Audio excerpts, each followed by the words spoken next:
Sir देखिए, एक बार जो प्रोविजन जो पढ़ा है ना, एक बार उसको देखिए। उस शायद एक दो क्वेश्चन होमवर्क वगैरह दिए थे।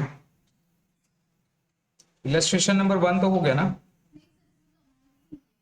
इलस्ट्रेशन नंबर 1 पे इसमें तो मैंने आपको बताया ना, ब्लॉक करना है आपको, सिर्फ अमाउंट ही नहीं निकालना है। आपको डिप्रिशिएशन नहीं निकालना है, जैसे ब्लॉक करके बैठाना है। क्या लिखा है? Classify the same into different block of assets. तो ऐसा building A B C D है, 10% रेट है, तो दोनों क्या होगा? सेम ब्लॉक में होगा। जैसा फर्नीचर एक्स वाई है, 10% एक ब्लॉक में जाएगा। मशीन में देखिए पी 15% है, आर 15% है, एस 15% है, तो ये तीनों एक ब्लॉक में जाएगा। मशीन क्यू 30% है, टी 30% है, तो एक ब्लॉक में जाएगा। इलस्ट्रेशन नंबर 2 पे क्या प्रॉब्लम है? और कौन नहीं बनाया? बहुत सारा आगे क्यों नहीं बैठ? आगे बैठा करेगा ना, उतना पीछे बैठने का क्या मतलब?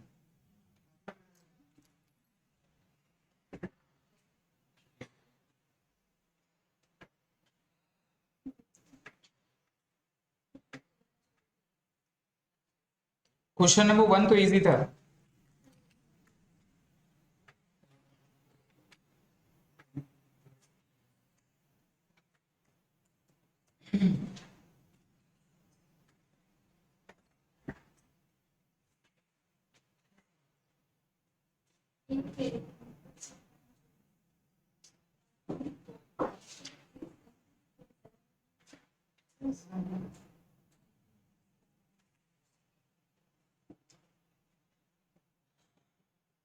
चेक करिए सर, केस नंबर ए।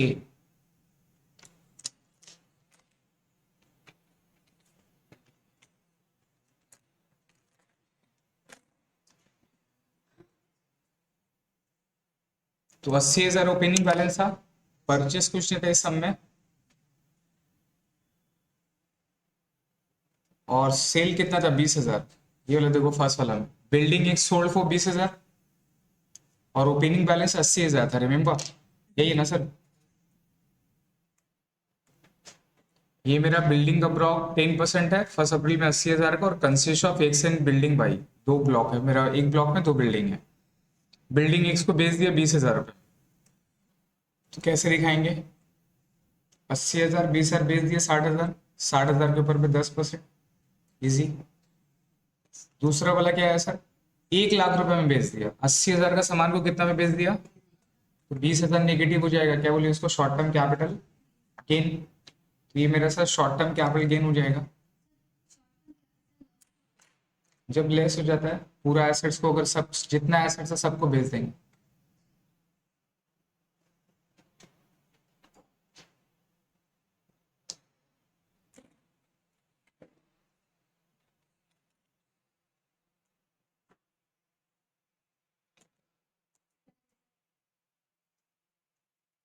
ये मेरा 20,000 का sir short term capital gain हो जाएगा। इलस्ट्रेशन नंबर 3 देखिए क्या लिखा है।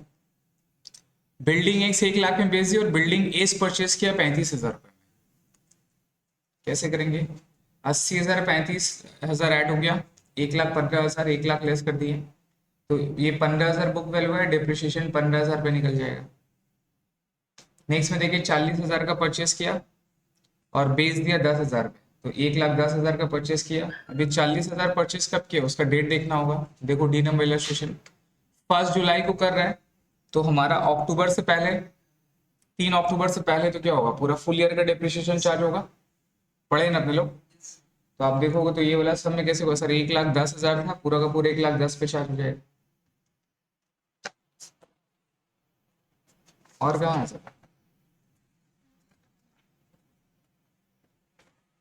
केस ई पे आइए, इसमें से जो डिफिकल्ट वाला है थोड़ा वो देखते हैं। केस ई पे देखिए, बिल्डिंग एक्स को सोल्ड किया है 10,000 में, और बिल्डिंग एक्स परचेस किया 40,000 11 नवंबर, रिमेम्बर 11 नवंबर। इसका मतलब ये लेस देन क्या है? 180 डेज है, तो कितना परसेंट होगा? जो रेट है उसका 50%। तो आप चेक करो वहां पे केस ई में किस तरह से बनेगा। 80,000 रुपये ओपनिंग में था, है 40,000 लेस देन वाले में बैठा 1,20,000, 10,000 सेल कर दिए, बचा कितना 1,10,000। अब 1,10,000 में से पहले 40 के ऊपर निकलेगा 10%, 50%, 2,000, और 1,10,000 में से 40 चला गया, बचा कितना, इसके ऊपर में 10%, 7,000। सही तो है, सही बनाए तुम, बाकी सब तो एक ही जैसा था, वैसे ही थी। अच्छा, पुट टू यूज अगर रहेगा तो जिस डेट से यूज हो रहा है उस डेट से डेप्रिसिएशन होगा, डेट ऑफ परचेज सेम रहेगी, लेकिन जो हमारा डेप्रिसिएशन है वो पुट टू यूज पे निकलेगा। इलस्ट्रेशन नंबर एच देखिए, एज देखिए क्या लिखा पड़ी एज में, building X and building Y both sold 10,000 and 35 are respectively, तो 45 में बेच दिया 1 जुलाई में, 11th आपका नवंबर में। सेल का डेट से कोई मतलब नहीं है। New building T purchase for ₹5,000 as on 1 July 2020। तो आप चेक करो 80,000 में से क्या होगा सर, 5,000 का एसेट्स मेरा ऐड होगा, 1 जुलाई है तो पूरा फुल डेट ऑफ डेप्रिसिएशन, 80,000 है, 5,000 85, बेच दिया 45 में, 40,000 तो बचा, डेप्रिसिएशन 40,000 पे निकलेगा। इलस्ट्रेशन में ये केस नंबर जे देखिए, नहीं बना पड़ेगा। बिल्डिंग क्यू परचेज फॉर ₹50,000, ये पुट टू यूज कब लिखा है, 1 जुलाई लिखा ना, तो डेप्रिसिएशन कब से चार्ज होगा, 1 जुलाई, 1 जुलाई से, सॉरी 1 जुलाई बोले 1 नवंबर, तो 1 नवंबर से डेप्रिसिएशन चार्ज करेंगे, मतलब क्या हो गया, लेस देन 180 ईयर्स, तो लेस देन 180 ईयर्स करिएगा, कर लेंगे तो। इलस्ट्रेशन नंबर 3, इलस्ट्रेशन नंबर 3 पे ये क्या है, प्लांट ए बी सी तीनों का रेट 15% है, तो सेम ब्लॉक में जाएगा। क्या एडिशनल डेप्रिसिएशन निकालना है उसके ऊपर में, तो एडिशनल डेप्रिसिएशन के ऊपर में से 20% भी निकालना था, तो पहले 15% रेट ऑफ डेप्रिसिएशन निकालेंगे, फिर 20% निकालेंगे, टोटल 35% होगा। मतलब जहां पर आप डेप्रिसिएशन लेस करते थे ना, वहां से लेस डेप्रिसिएशन होगा नॉर्मल जैसे भी किए, और फिर वहीं पर लेस करेंगे एडिशनल डेप्रिसिएशन को, जो ब्लॉक वैल्यू है उसी के ऊपर 20% निकलेगा।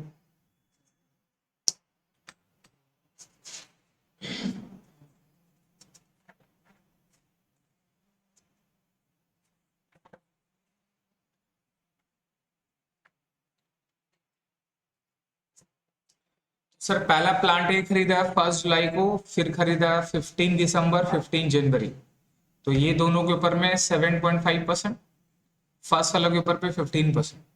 फर्नीचर 1 अगस्त को खरीदा है पूरा 10%। एयर कंडीशन मशीनरी दिसंबर में खरीदा है ये, तो इसके ऊपर में कितना होगा सर, 50%।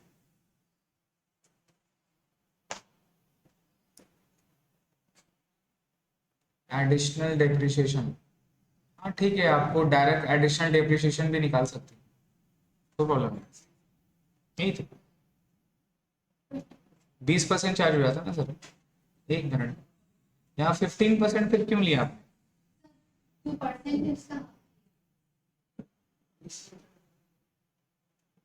ये हाफ कैसे हो रहा है,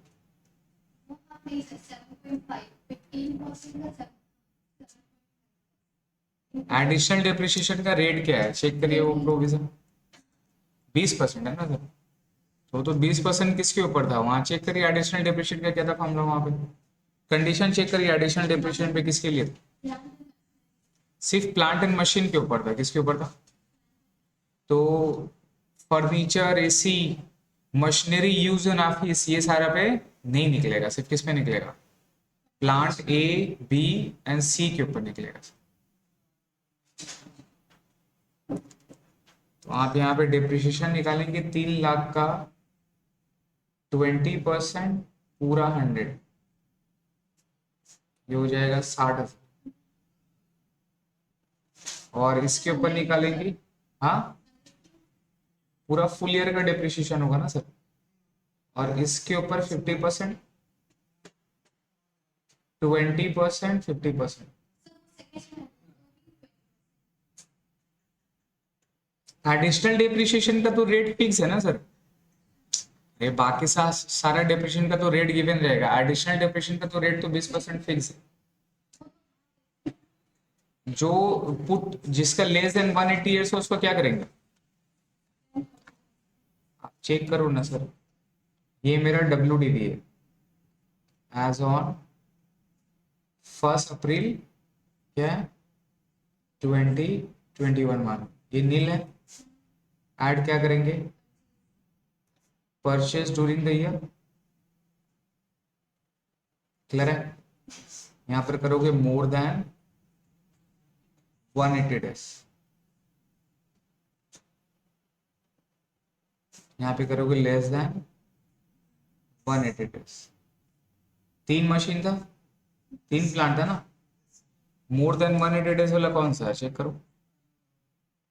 पहला वाला है 3 लाख और बाकी का 8 लाख क्या है? Less than. तो ये 3 लाख और ये मेरा 8 लाख, टोटल कितना हो गया? 11 लाख हो गया। कोई प्रॉब्लम? इससे क्या लेस करते हैं? नेट सेल कंसिडरेशन कुछ है क्या? कितना हो गया सर? ये मेरा निकल जाएगा बुक वैल्यू, ब्लॉक वैल्यू। ठीक है, अब क्या करना है इससे डेप्रिसिएशन लेस करना है नॉर्मल, है ना। तो डेप्रिसिएशन लेस कैसे करो? ये 3 लाख के ऊपर भी कितना निकलेगा? 15% रेट था इसका, पूरा 100%, है ना। प्लस 8 लाख के ऊपर में 15%, इसका कितना परसेंट होगा? 50। लेस देन 180 डेज, टोटल जोड़ो कितना होगा? दूसरा वाला का 60 है, 60 45 कितना हो गया? हो गया। यहीं पर लेस करूंगा मैं एडिशनल डेप्रिसिएशन।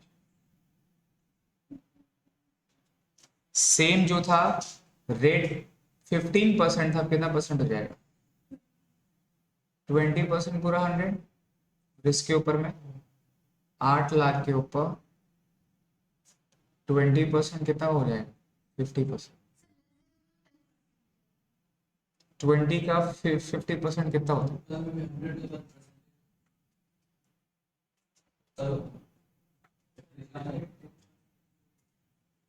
100% का मतलब फुल, 50% मतलब हाफ।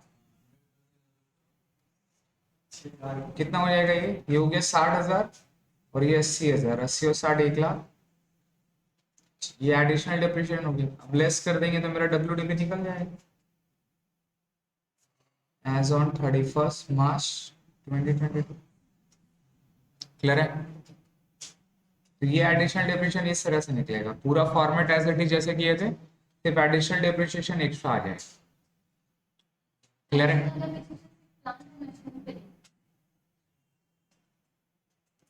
हो गया। अब बाकी फर्नीचर मशीन का आप एक एक कॉलम कर दो। नहीं समझे? जैसे ये वाला कॉलम है प्लांट एंड मशीन ब्लॉक है, कितना परसेंट वाला है? 15%। ये जो है प्लांट एंड मशीन 15% वाली, फर्नीचर का अलग, मशीन का अलग, तो सेम लाइन में सब हो जाएगा। और एक्सेल में भी ऐसे प्रिपेयर होती है। एक्सेल में जब अपने लोग बनाते हैं मशीन का डेप्रिशिएशन वगैरह सारा तो पूरा एक्सेल मेंटेन करना पड़ता है। तो ब्लॉक के हिसाब से अपने लोग एक एक कॉलम कर दिए, एक एक कॉलम कर दिया, ये वाला लाइन रो में रहता है। तो यही पूरा वर्किंग रहता है हमारा जब डेप्रिशिएशन निकालते हैं एज पर ब्लॉक कॉन्सेप्ट में, तो इस तरह का वर्किंग रहता है। आते हैं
देखिए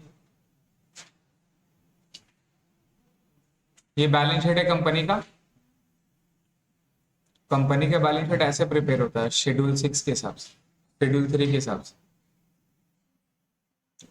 है। ये फॉर्मेट है। ये बैलेंस शीट का नोट्स हो गया, शेड्यूल पीएल का ये इस तरह से बैलेंस शीट आ गया। ये देखिए मिला, फिक्स एसेट्स में है सर। ये हो गया एज पर बुक्स। ये डिप्रीशिएशन क्या है? As per books. तो प्लांट एंड मशीन व्हीकल अलग अलग रेट के हिसाब से अलग अलग चार्ज हो गया। प्लांट एंड मशीन देखिए यहाँ दो तरह का, एक 18.1 एक 100%, इस तरह से दिखाए है ना। यहाँ देखो एज पर इनकम टैक्स है।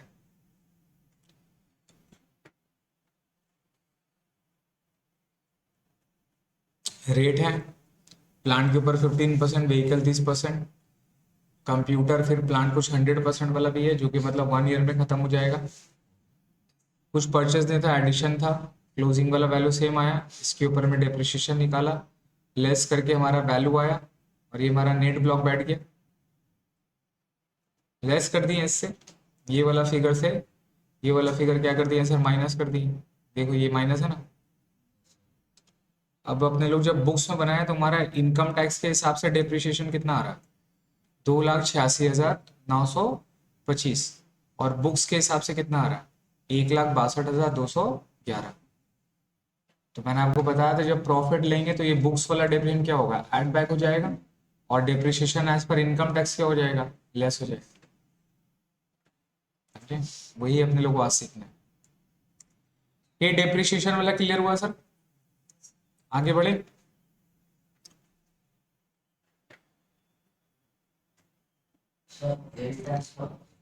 क्या? टेल टैक्स, टेल टैक्स कहाँ लिखा हुआ है? सुबह सुबह गाली गुप्ता करेगा? कहाँ लिखा हुआ रे?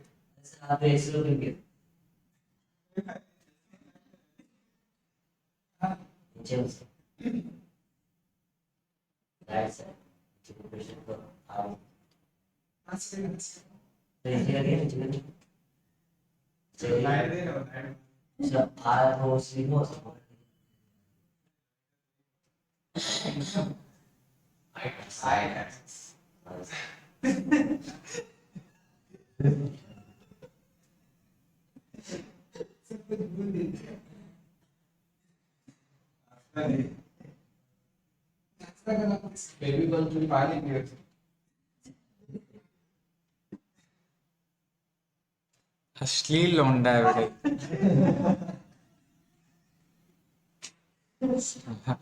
टैक्स पढ़ते हैं, टैक्स को बोला रियल टैक्स।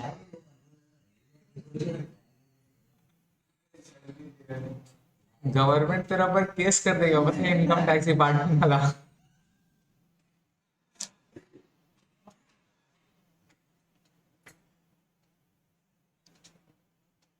चलिए सर एक सम करते हैं अपन लोग, 5 मिनट के लिए 10 मिनट के लिए जितना भी प्रोविजन जो आप लोग को ऊपर लिखा होगा ना, एक बार थोड़ा सा गो थ्रू करिए।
आ गया।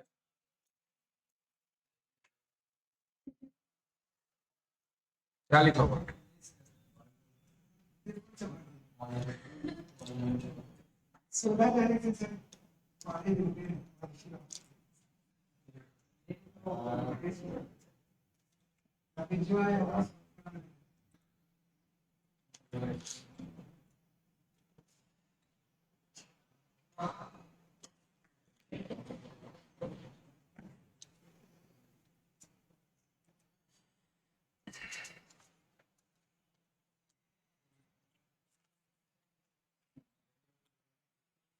सर देखिए, नाउ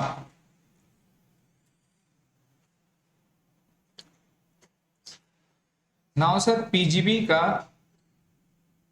सम कैसे करेंगे अपने लोग? प्रैक्टिकल सम्स में अपने को यहां पे क्या निकालना है? इनकम फ्रॉम बिजनेस और प्रोफेशन, ये अपने को निकालना है। ठीक है, इस चैप्टर से ये अपने को निकालना है। जिस तरह से सैलरी का चैप्टर पढ़ते वहां क्या निकालना था? इनकम फ्रॉम सैलरी, एचपी से, HP income from house property. तो बिजनेस से क्या निकालना है? Income from business and profession. ये बिजनेस एंड प्रोफेशन में दो अलग चीजें, एक हो गया बिजनेस और एक क्या होगा? प्रोफेशन। ठीक है, बिजनेस का बुक्स किस में मेंटेन होता है? एक्रुअल बेसिस में। किसमें? प्रोफेशनल को अलाउड है, they can maintain their business under cash basis. कौन सा बेसिस? Outstanding, accrued, prepaid. इन लोग को ये रिकॉर्ड नहीं भी करेंगे तो बॉन्ड में इशू। तो प्रोफेशनल का कैश बेसिस होता है, बिजनेस का एक्रूअल बेसिस होता है। क्लियर है? नाउ बिजनेस मैन लोग अपना बुक्स में नेट प्रॉफिट निकालता है। क्या निकालता है? नेट प्रॉफिट या फिर लॉस। यहां क्या निकलता है? पढ़े है ना? सरप्लस या डेफिसिट। क्यों क्यों क्यों क्यों? क्योंकि इन लोग बनाता है पीएल अकाउंट।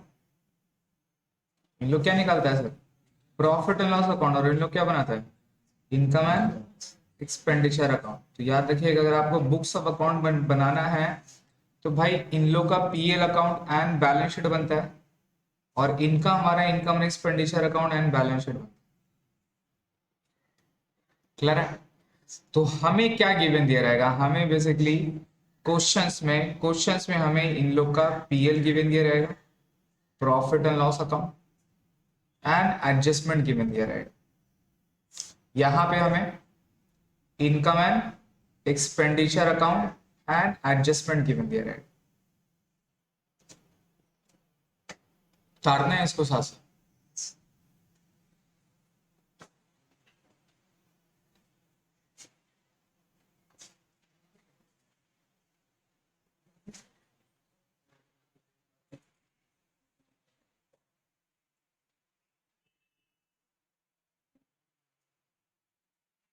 ठीक है सर, तो profit and loss account and adjustment, और वहां पर income expenditure account and adjustment. Now करना क्या है सर? यहां पे आपको क्वेश्चन में नेट प्रॉफिट गिवन दिया रहेगा। क्या गिवन दिया रहेगा? आपको नेट प्रॉफिट से क्वेश्चन स्टार्ट करना। ठीक है, और नेट प्रॉफिट से जो क्वेश्चन स्टार्ट करेंगे तो नेट प्रॉफिट का मतलब क्या हुआ? जितना भी इनकम है वो सब का सब ऐड हो गया, और जितना भी एक्सपेंस है वो मेरा सब का सब लेस हो गया। सब क्लियर है? अब इसमें क्या प्रॉब्लम हो गया कि जो एक्सपेंसेस लेस नहीं होना था वो भी हो गया, और जो इनकम ऐड नहीं होना था वो भी मेरा ऐड हो गया। तो ठीक करने के लिए क्या करेंगे बताइए? जो एक्सपेंस मेरा लेस नहीं होना चाहिए था उसको ठीक करने के लिए क्या करना होगा? वापस ऐड करना होगा। मतलब जितना भी डिसअलाउड एक्सपेंडिचर है, क्या बताइए? जितना भी डिसअलाउड एक्सपेंडिचर था, जो अपने लोग पढ़े हैं अभी लॉ में पढ़े ना, जितना भी डिसअलाउड एक्सपेंडिचर है वो सारा क्या हो जाएगा? ऐड हो जाएगा। और जितना भी डिसअलाउड इनकम है, मतलब नॉट टैक्सेबल इनकम, इस यहां पे टैक्सेबल नहीं होगा, वो सारे इनकम को क्या कर देंगे? लेस कर देंगे। नहीं समझे? तो आपको खर्च और इनकम को पढ़ना है और पढ़ के समझना है कौन सा डिसअलाउड है और कौन सा इनकम मेरा इस हेड में टैक्सेबल नहीं होता है। जो ऑलरेडी डिडक्टेड है और होना भी चाहिए वो तो ऑलरेडी लेस हो चुका है, उसको तो कुछ करने की जरूरत। अब जैसा सैलरी रेंट लेस होना चाहिए, है ना, और ये ऑलरेडी लेस हो चुका है बिकॉज नेट प्रॉफिट में ऑलरेडी लेस हो चुका है, तो उसको कुछ करने की जरूरत। तो हमें नेट प्रॉफिट में क्या करना, उल्टा करना, जो डिसअलाउड वाला एक्सपेंस है उसको ऐड कर देना और जो टैक्सेबल इनकम नहीं होना चाहिए था उसको लेस कर देना। इसके अलावा और क्या लेस होगा, एक्सपेंस नॉट येट रिकॉर्डेड, वो तमाम खर्चा जो रिकॉर्ड नहीं हुआ, नहीं समझे, एक्सपेंस नॉट येट रिकॉर्डेड वो तमाम खर्चा जो बुक्स ऑफ अकाउंट में रिकॉर्ड नहीं हुआ है लेकिन लेस होना चाहिए था, वो लेस हो जाएगा। इनकम में क्या ऐड हो जाएगा sir, income not taxable, income taxable income जो अभी तक मेरा पीजीपी में रिकॉर्ड नहीं हुआ है। चीज समझ रहे हैं, जो एक्सपेंस लेस होना था वो ऑलरेडी लेस हो चुका, उसको कुछ करने की जरूरत। नेट प्रॉफिट गिवन है, नेट प्रॉफिट का मतलब क्या है, all income minus all expense. तो ऑल एक्सपेंस में दो तरह का खर्चा है, अलाउड और डिसअलाउड, यहां तो दोनों ही लेस हो गया। तो अलाउड तो लेस होना था, लेस हो चुका है, कुछ करने की जरूरत, बार बार बोल रहा हूं कुछ करने की जरूरत। तो करना किसको, डिसअलाउड, वो लेस नहीं होना चाहिए था लेकिन वो लेस हो चुका है, तो ठीक करने के लिए क्या करना होगा, ऐड करना होगा। इनकम भी दोनों है, taxable non taxable under this है, दोनों ऐड हो गए। तो जो टैक्सेबल होना था वो तो ऐड हो चुका है, ठीक है, उसको कुछ करने की जरूरत। लेकिन जो नॉन टैक्सेबल इनकम है वो ऑलरेडी एडेड है, तो उसको ठीक करने के लिए क्या करना है, लेस करना है। यही कॉन्सेप्ट में याद रखना आपको, समझ रहे हैं? ये कर देंगे, ये कर देंगे तो फाइनली ये जो मेरा आ जाएगा, ये क्या आ जाएगा सर, इनकम फ्रॉम बिजनेस। ये हमारा इनकम फ्रॉम बिजनेस आ जाएगा सर, ठीक है। अगर आपको प्रोफेशन का दिया, प्रोफेशन का, तो प्रोफेशन में कैसे पैटर्न फॉलो करेंगे, प्रोफेशन में अपने लोग नेट प्रॉफिट से स्टार्ट नहीं करते, प्रोफेशन में सिंपल टैक्सेबल इनकम, जो मेरा टैक्सेबल इनकम आना था उससे लेस कर देना है एक्सपेंसेस अलाउड, जो मेरा टैक्सेबल इनकम था उसको लेना है और जो एक्सपेंसेस डिसअलाउड है उससे लेस कर देना। ये मेरा इनकम फ्रॉम प्रोफेशन निकल जाता है, ठीक है। जितना नेट प्रॉफिट है उसके साथ अगर पीएल दिया रहेगा तो आप ऐसे करोगे, और इनकम एक्सपेंडिचर गिवन दिया रहेगा तो आपका क्वेश्चन ऐसे बनेगा, समझ गए। इस पार्ट को उतार लीजिए, इंपॉर्टेंट है।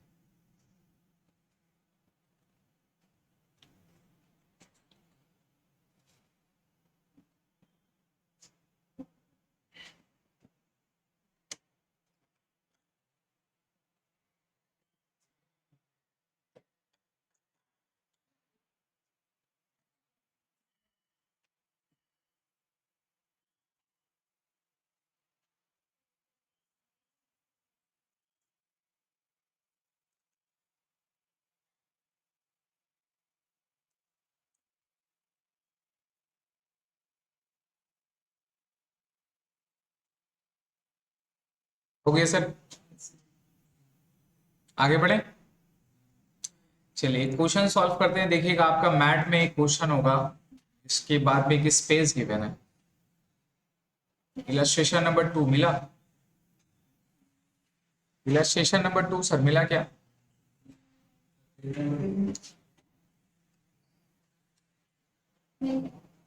146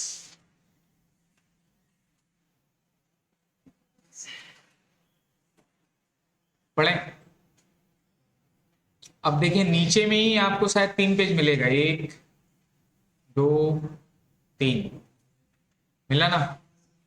तो एक पेज में आपको उसी में ही करना है, एक पेज में पूरा लाइन ड्रॉ होगा और बाकी 2 पेज का हमारा वर्किंग का राइट अप होगा, ठीक है। मैथ में ही करिए ये दोनों समय।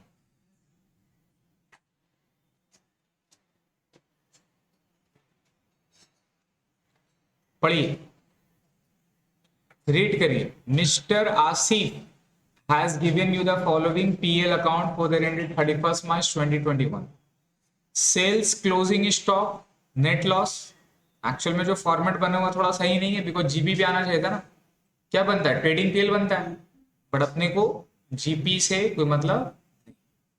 तो सेल्स दे दिया सर, क्लोजिंग स्टॉक दे दिया, नेट लॉस दे दिया, नेट लॉस। तो लिखेंगे नेट प्रॉफिट ब्रैकेट में नेट लॉस करके अमाउंट क्या कर देंगे, नेगेटिव अमाउंट क्या कर देंगे, और ऐड ले जैसे करते थे वैसे ही होगा। सिर्फ जिसकी जगह ऐड होता था वो अब लेस होगा, लेस की जगह ऐड होगा, लेकिन लिखेंगे सेम वही, उसको चेंज नहीं करना, राइट अप चेंज नहीं करेंगे, कैलकुलेशन में अपने लोग देख लेंगे क्या करना। ओपनिंग स्टॉक, परचेस, ये सारा ठीक है।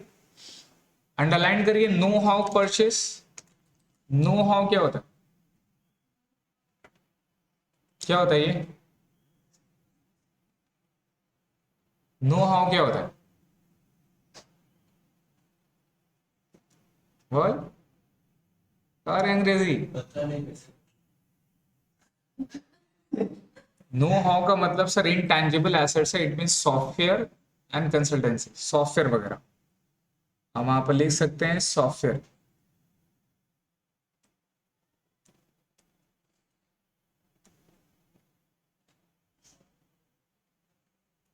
सॉफ्टवेयर या कोई ऐसा intangible assets. Know how purchase कब किया, सॉफ्टवेयर हो गया, फार्मूलाज वगैरह हो गया, उसको बुलाया। परचेस कब किया, 1 अप्रैल को। और ये इनटैंजिबल एसेट्स है, क्या है ये इनटैंजिबल एसेट्स है ना सर। तो और ये पूरा का पूरा रुपया कहां पे दिखा दिया, पीएल में दिखा दिया। ये पूरा का पूरा रुपया कहां दिखा दिया, पीएल में दिखा दिया। तो ये तो कैपिटल एक्सपेंडिचर है, लेकिन कहां चला गया, रेवेन्यू। ये अलाउड होता है, लेकिन कितना अलाउड होता है, रिमेंबर प्रिलिमिनरी एक्सपेंसेस पढ़े अपने लोग, सॉरी डेप्रिसिएशन किए हैं चैप्टर। तो नो हाउ इंटेंजिबल्स के ऊपर में डेप्रिसिएशन चार्ज होता है, कितना परसेंट। रेट मैंने आप लोगों को लिखाया था, मैट में ही था, रेट मैंने आपको लिखाया था, बोले थे कि मैट में कहीं पे रेट लिख लीजिए, आपने उतारा था भी, 1 से 1.5 पेज का था, आपने उतारा था। इंटैंजिबल के ऊपर में 25% तो ये बताइए, ये 8,000 में से 25%, 2,000 लेस होना चाहिए था, लेकिन ये पूरा का पूरा कितना खर्चा में दिखा दिया, 8,000। तो ठीक कैसे करोगे, 8,000 को क्या करोगे, ऐड कर दोगे दोबारा। 8,000 को क्या करोगे, ऐड कर दोगे, और 2,000 को क्या करोगे, लेस करोगे, क्या बोलकर, डेप्रिसिएशन बोलकर। नहीं समझे सर, ये 8,000 रुपया खर्च में दिखा कि नहीं दिखा, ये 8,000 खर्च में जाना चाहिए या एसेट्स में जाना चाहिए, एसेट्स में जाना चाहिए, और एसेट्स में जाके डेप्रिसिएशन लेस होना चाहिए। लेकिन ये 8,000 रुपया मेरा खर्च में चला गया, तो खर्च में तो नहीं जाना चाहिए, प्रॉफिट से तो ये तो लेस हो गया, तो क्या करना होगा, वापस ऐड करना होगा। तो प्रॉफिट वापस ऐड कर देंगे, प्रॉफिट वापस ऐड कर देंगे। तो फिर ऐड कर दिए, मेरा प्रॉफिट ठीक हो गया। अब एक्चुअल में क्या करना था, इसके ऊपर में डिप्रिशिएशन निकालना था, कितना परसेंट, 25%। तो 2,000 रुपया लेस कर देंगे, समझ में आया। प्रिलिमिनरी एक्सपेंसेस बताइए, 10,000 रुपया, प्रिलिमिनरी एक्सपेंसेस भी लेस होगा, लेकिन क्या पूरा लेस हो जाएगा 10,000, कितना लेस होगा सर, प्रोविजन पढ़िए सर, आप प्रोविजन पढ़िए, ये पूरा पढ़ना पड़ेगा, ऐसे नहीं होगा, बार बार पेज पलटिएगा, समझिएगा। मजाक नहीं किए थे, वो 3 क्लास पढ़ाए थे आप लोग प्रोविजन के लिए, पढ़ के नहीं आइएगा, सुबह सुबह मुंह उठा के चले आइएगा, कैसे होगा।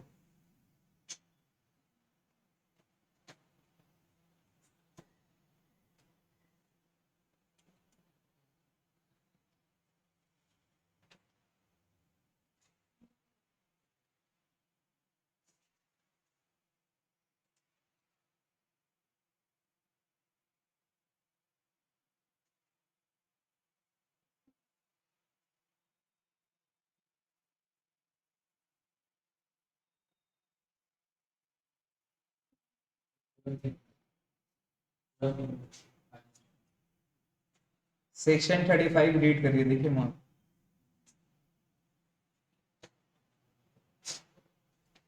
डेप्रिसिएशन के बाद होगा, 35D करके होगा। प्रिलिमिनरी एक्सपेंसेस लिखा है, कितना अलाउड है? इन इक्वल 5 सक्सेसिव ईयर लिखा है, तो कितना अलाउड होगा? 1/5 अलाउड होगा। तो प्रिलिमिनरी एक्सपेंस से जितना भी खर्चा करेगा उसका कितना अलाउड होगा? बट ये पूरा का पूरा कितना दिखा दिया? 10,000। तो ठीक कैसे होगा? 10,000 क्या हो जाएगा? ऐड हो जाएगा। और लेस कितना होगा? 2,000। इजी है तब जब हर एक खर्चा का प्रोविजन है। नेक्स्ट में sir, provision for bad debt क्या था? प्रोविजन फॉर बैड डेट और प्रोविजन फॉर इनकम टैक्स, ये अलाउड है या डिसअलाउड है? Provision for bad debt, provision for income tax allowed है या डिसअलाउड है?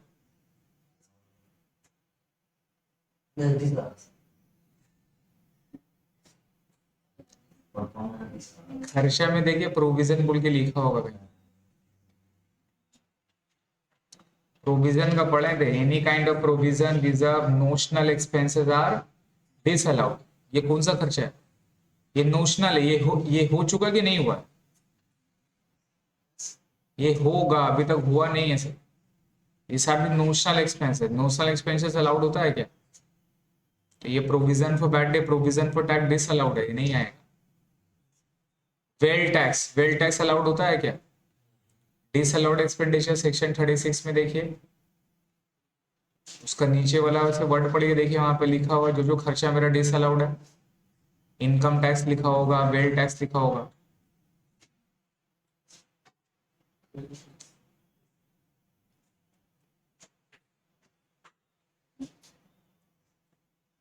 ये भी डिसअलाउड एक्सपेंडिचर हो जाएगा। जीएसटी अलाउड है, एक्साइज ड्यूटी अलाउड खर्चा होगा। Rent paid to proprietor for use of commercial office, अभी क्या बोल रहा? प्रोपराइटर को रेंट दिया है, लेकिन किस लिए? कमर्शियल ऑफिस के लिए। मतलब प्रोपराइटर का अपना खुद का ऑफिस था, लेकिन वो खुद को ऑफिस को क्या दिया है? रेंट पे दिया। खुद को ऑफिस को क्या दिया? रेंट पे दिया। तो भैया उसका ऑफिस का खर्चा है, किसका खर्चा है? ऑफिस का खर्चा है। तो ये रेंट क्या हो जाएगा? अलाउड खर्चा है। अगर बिजनेस का रहता, अगर बिजनेस के अलावा अगर ये मेरा घर का रहता, किसका रहता?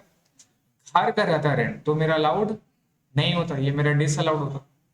और यही एक रीजन की वजह से सिंस यहां पर आप अलाउड एक्सपेंडिचर कर दिए, तो फिर इसका बिजनेस में ये मेरा इनकम मेरा क्या होता? टैक्सेबल नहीं होता। तो 10,000 रुपया सही है, ये मेरा लेस होगा। सैलरीज लेस होता है, लेस कर देंगे। ये डेप्रिसिएशन क्या है? एज पर बुक्स है, और अपने को डेप्रिसिएशन लेस क्या करना है? As per income tax, as per block concept. तो ये वाले जो डेप्रिसिएशन है क्या हो जाएगा? दोबारा एड बैक हो जाएगा। और depreciation as per income tax rule निकालेंगे, वो क्या हो जाएगा? लेस हो जाएगा। Municipal tax paid for own property, तो खुद का मेरा खर्चा है, मेरा पर्सनल लायबिलिटी, पर्सनल एक्सपेंसेस है, बिजनेस से दे दिए, अलाउड होगा डिसअलाउड होगा? डिसअलाउड हो जाएगा, एड बैक हो जाएगा। Interest on capital paid to proprietor, proprietor को इंटरेस्ट ऑन कैपिटल दे रहे हैं, अलाउड या डिसअलाउड? डिसअलाउड। क्या मतलब है इसका? भैया प्रॉफिट तो तेरा ही है, तो इंटरेस्ट ऑन कैपिटल लेके क्या कर रहा है? डिसअलाउड हो जाएगा sir. Rent of furniture allowed expenditure है ये।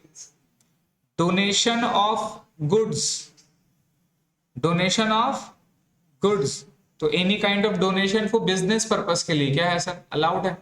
एजम्पशन में आपको लिखना होगा कि डोनेशन अपने लोग किस लिए कर रहे हैं? बिजनेस पर्पस के लिए कर रहे हैं, तो ठीक है। चिल्ड्रन ट्यूशन फीस अलाउड होगा यहाँ पे।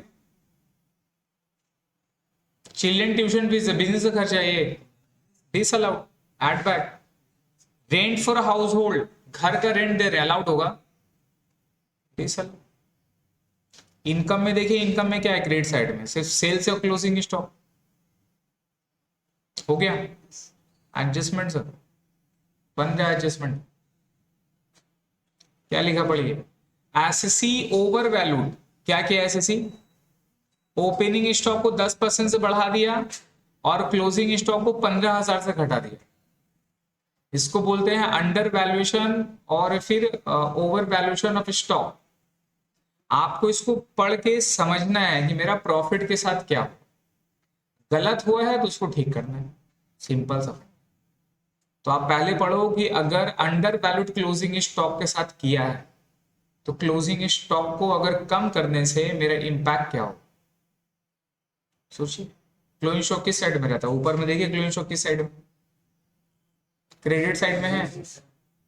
क्रेडिट साइड में मेरा 15,000 रुपया कम दिखाए या ज्यादा दिखाए, कम दिखाए। तो अगर कम दिखाने से मेरा क्या इंपैक्ट होगा प्रॉफिट में, प्रॉफिट कम हुआ या ज्यादा हुआ, कम हो जाएगा। तो प्रॉफिट कम हो जाएगा तो ठीक करने के लिए क्या करना हो, तो ये under valuation of closing stock 15,000 क्या होगा प्रॉफिट के साथ ऐड, सिंपल। ओवर वैल्यूएशन पढ़िए, over valuation of opening stock by 10%। तो भाई अंदर में ओपनिंग स्टॉक कितना था 40,000, ये 40,000 मेरा ओवर वैल्यूएशन हो गया 10%, है ना। SSC over valued, SSC over valued, over valued किया हुआ है, ओवर वैल्यूड किया हुआ है, मतलब दोज इज नॉट 100%, वो कितना परसेंट है 110% है, पढ़े ना वैल्यू इंश्योरेंस क्लेम वगैरह पे। तो 10% ओपनिंग स्टॉक मेरा ऑलरेडी बढ़ा हुआ है, तो एक्चुअल में कितना है 110% है। तो अपने को निकालने के लिए क्या करना होगा 10/110 करना होगा, और वो ओपनिंग ज्यादा बढ़ा हुआ है, वो ज्यादा है, वो ज्यादा होने की वजह से प्रॉफिट क्या हो गया होगा सोचिए, कम होगा या ज्यादा होगा। क्रेडिट साइड जोड़ेंगे डेबिट साइड से लेस करेंगे ना सर, तो डेबिट साइड अगर ज्यादा लिखा हुआ तो ज्यादा लेस हो जाएगा, तो मेरा प्रॉफिट क्या होगा कम होगा। तो इसको भी ठीक करने के लिए क्या करना होगा ऐड करना होगा, समझे sir. Depreciation on tangible assets allowed for income tax purpose 12,000 ये दे दिया, तो अंदर वाला डेप्रिसिएशन एज पर बुक्स क्या कर लेंगे सर एडेड बैक कर लेंगे।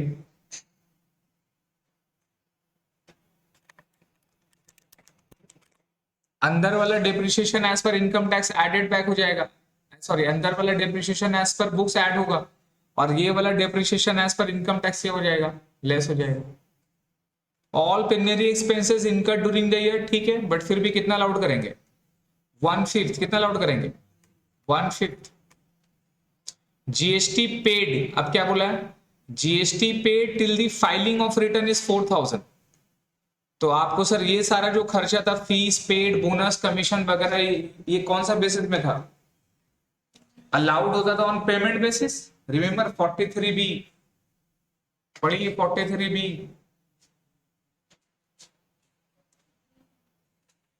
सेक्शन 43B देखिए,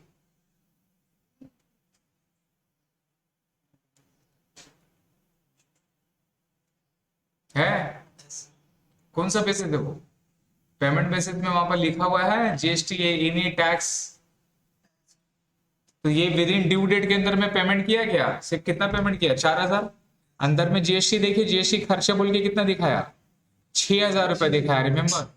तो 6,000 में से सिर्फ कितना अलाउड होगा 4,000, तो 2,000 क्या हो जाएगा सर ऐड हो जाएगा, 2,000 एडेड बैक होगा, वो मेरा अलाउड नहीं होगा। एक्साइज ड्यूटी क्या लिखा है, excise duty paid for the last year not included in the above PL. तो लास्ट ईयर पेमेंट किया था, कब पेमेंट किया लास्ट ईयर, इस पीएल में इंक्लूडेड नहीं है, तो भाई इंक्लूड तो होना चाहिए। अगर लास्ट ईयर डिडक्शन नहीं लिया था तो इस साल तो लेना होगा। क्या लिखा पढ़िए, excise duty paid for the last year not included in the above PL, तो ये भी तो पेमेंट बेसिस में अलाउड होता है। तो इसका मतलब पिछला साल अलाउड नहीं हुआ था तो इस साल तो अलाउड करना है, तो एक्साइज ड्यूटी में 3,000 क्या कर देंगे ऐड करेंगे, मतलब 3,000 रुपया और लेस होना चाहिए था, ये लेस नहीं हो तो क्या करना होगा इसको लेस करना होगा, ऐड क्यों करेंगे भाई। ये लेस हो, ये खर्चा डिडक्ट होना था कि नहीं होना था, होना था, हुआ कि नहीं हुआ, तो क्या करेंगे सब ऐड करते हैं साला, जो है सब ऐड करते, सब ऐड करते। अरे भाई ऐड किसको करते थे, जो खर्चा अलाउड था या डिसअलाउड था, डिसअलाउड था उसको ऐड बैक करना है। और जो खर्चा ऑलरेडी अलाउड था लेकिन लेस नहीं हुआ है तो क्या करना है उसको लेस तो करना है। तो ये जो खर्चा है तो मेरा अलाउड एक्सपेंडिचर है, लेकिन वो मेरा पीएल में शो नहीं हुआ तो लेस किया हुआ नहीं है, तो क्या करना होगा, लेस करना होगा। नेक्स्ट में purchase include ₹12,000 from his younger brother in cash, however market value of such goods कितना है रुपीज सर। तो देखिए 12,000 का वो सामान खरीदा है, अब 12,000 का सामान खरीदा है कैश में, रिमेंबर 10,000 से ज्यादा हमारा अलाउड नहीं होता है। अच्छा ये जब सम है ना, उस सम में 20,000 था, कितना था उस सम में 20,000 था, ठीक है। आप याद रखोगे ये वाला सम 20,000 का पॉइंट ऑफ व्यू से, लेकिन आप लोग के लिए कितना अलाउड है 10,000। तो सर ये 12,000 का सामान खरीदा है, ठीक है, लेकिन एक्चुअल मार्केट वैल्यू कितना है, तो 3,000 रुपए वो क्या कर रहा है, प्राइस को बढ़ा के दिखा रहा है। तो 3,000 रुपए जो वो प्राइस को बढ़ा रहा है उससे क्या इंपैक्ट होगा, प्रॉफिट बढ़ेगा। ये परचेज है, क्या है परचेज है, तो परचेज क्या है, खर्चा है, तो प्रॉफिट क्या हो जाएगा, खर्चा है। तो 3,000 रुपए इसका मतलब आप इन्फ्लेटेड करके दिखा रहे हैं, तो 3,000 क्या होगा, डिसअलाउड होगा, तो क्या कर देंगे इसको, डिसअलाउड कर देंगे। Interest paid outside India ₹1,00,000 without deducting tax at source. Remember कोई भी खर्चा वगैरह करते हैं और उसमें टीडीएस डिडक्ट नहीं होता है, अलाउड या डिसअलाउड, डिसअलाउड एक्सपेंडिचर, वो मेरा डिसअलाउड हो जाएगा। नेक्स्ट में sir penalty paid to government for non filing of GST return. देखिए अंदर में पेनल्टी वगैरह है क्या, नहीं, तो ये सर पेनल्टी है, लेट फाइन वगैरह दिया है, कुछ फाइलिंग वगैरह नहीं किया तो आपका पेनल्टी दिया, तो बिजनेस का खर्चा है, ये लेस कर देंगे। एनी पेनल्टी फीस वगैरह हमारा खर्चा है। अगर वायलेशन ऑफ लॉ हुआ है ना, जैसा कि ये मेरा वायलेशन कंसिडर कर सकते हैं आप इसको, because non filing of GST return है, बड़ी अलाउड हो जाता है, प्रॉब्लम नहीं है इसमें। Custom duty paid for the last year not included in the above PL, वही same custom duty last year का था, पीएल में इंक्लूड नहीं है, तो पीएल में इंक्लूड इस बार करेंगे, लेस करेंगे पेमेंट बेसिस में। जो पिछला साल का खर्चा है वो मेरा पीएल में नहीं आता है, लेकिन हमारा टैक्स में कौन सा बेसिस है, पेमेंट बेसिस। तो पिछला साल पेमेंट नहीं किया था इसलिए वो डिसअलाउड हो गया, दो पीएल में डाल दिया था लेकिन डिसअलाउड हो गया था, इस बार तो पेमेंट किया तो इस बार तो लेस होगा। नेक्स्ट में penalty paid to customer for delay in payment ₹1,500। अच्छा ये वाला जो पेनल्टी है ना, ये मेरा अलाउड नहीं होगा, 2,000 रुपया ये अलाउड नहीं होगा, ये वाली अलाउड होगी। पेनल्टी कस्टमर को दी, अगर पेनल्टी वगैरह फीस वगैरह गवर्नमेंट का अगर लेट फाइन वगैरह है तो मेरा अलाउड नहीं होगा, लेकिन अगर पेनल्टी पेमेंट वगैरह कर रहे हैं कस्टमर को, उसको लेट पेमेंट किया तो मेरा बिजनेस का खर्चा है सर, ये मेरा अलाउड एक्सपेंडिचर होगा। Payment made for major repairs for plant and machinery ₹18,000 were charge to revenue. Major repair का मतलब क्या होता है, कंस्ट्रक्शन, क्या खर्चा होता है, ये मेरा कौन सा खर्चा है, ये मेरा कैपिटल एक्सपेंडिचर है सर, एसेट्स का पार्ट में ऐड होना चाहिए, बट कहां पर ऐड हो गया, रेवेन्यू, 18,000 रेवेन्यू में ऐड हो गया सर। तो रेवेन्यू में जब मेरा ऐड होगा तो क्या होगा, रेवेन्यू में मेरा ऑलरेडी दिखा है, रेवेन्यू का मतलब पीएल, ये पीएल में शो हो गया सर। तो पीएल में खर्चा बोल के ना दिखाए हैं, रिपेयर्स एंड मेंटेनेंस करके, अलाउड या डिसअलाउड,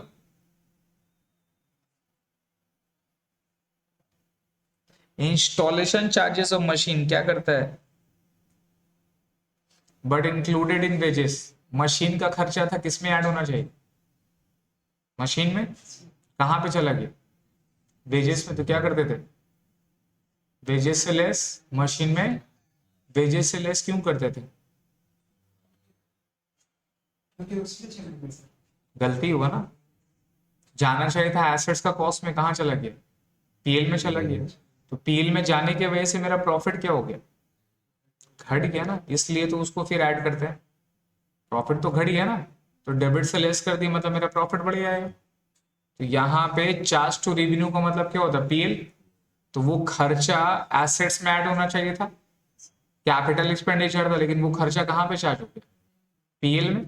पीएल में खर्चा खोल के दिखा दिया 18,000, तो खर्चा क्या हो गया, ज्यादा हो गया, तो प्रॉफिट क्या हो गया, प्रॉफिट कम हो गया। अबे कैसे बढ़ेगा रे साला, भांग पी के रखा है का, जा बढ़ गया।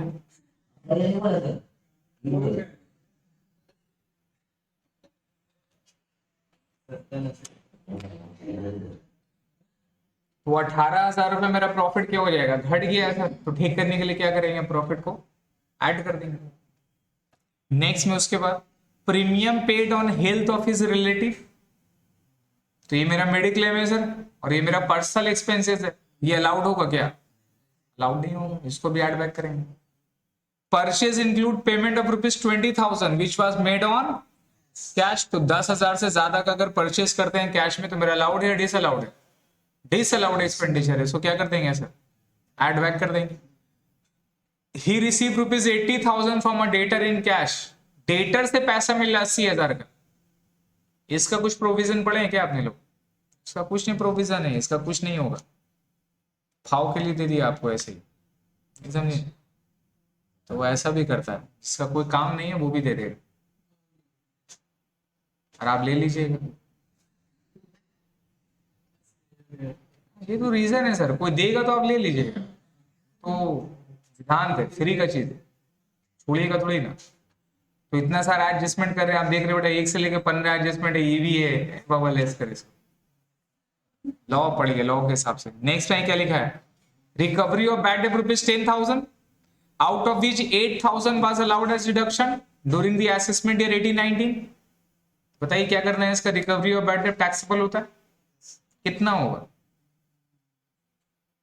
रिकवरी ऑफ बैड डेट का करवाए हैं, चेक करिए, प्रोविजन में देखिए।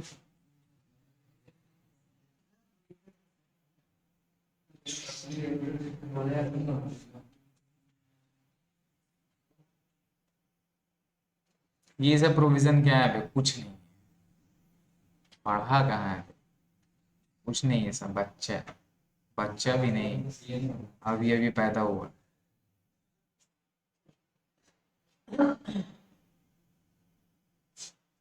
तो लोगों का सिलेबस जस्ट 2% है of the entire CA final का, और सीए फाइनल का सिलेबस इज जस्ट 2% या 5% होगा of the entire income tax law. तो ऐसा नहीं आप सीए पास कर लिए हैं तो इनकम टैक्स का पूरा जान गए हैं, और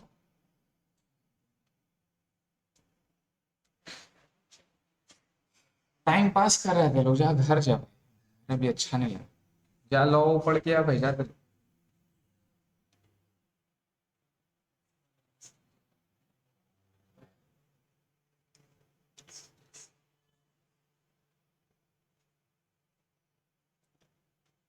यही यही घर जाइए, लॉ पढ़ के ऐसे यही, घर से लॉ पढ़ के आइए।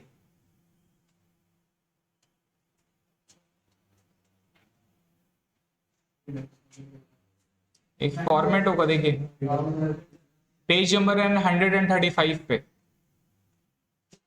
हमको पता था आप लोग ऐसे ही कुछ करेंगे, तो पूरा डाउट था, पूरा डाउट क्या था, पूरा क्लियर थे।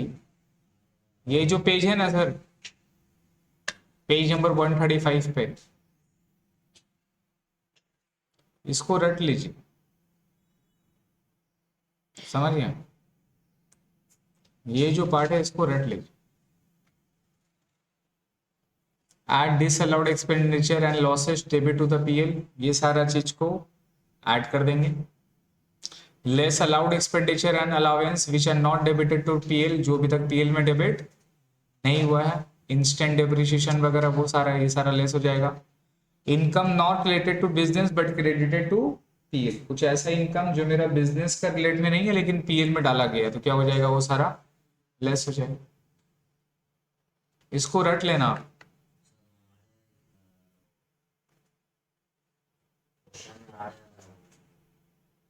एग्जैक्टली पढ़ी वहां पर क्या था, बैड डेट रिकवरी क्या, मैंने आपको क्या बताया था भाई, जितना अलाउड हो चुका है टैक्स तो उतना ही आएगा ना सर, जो मेरा ऑलरेडी टैक्सेबल हो चुका है, जिसको वो खर्चा में अलाउड नहीं किया है, क्या वो फिर से टैक्स आएगा।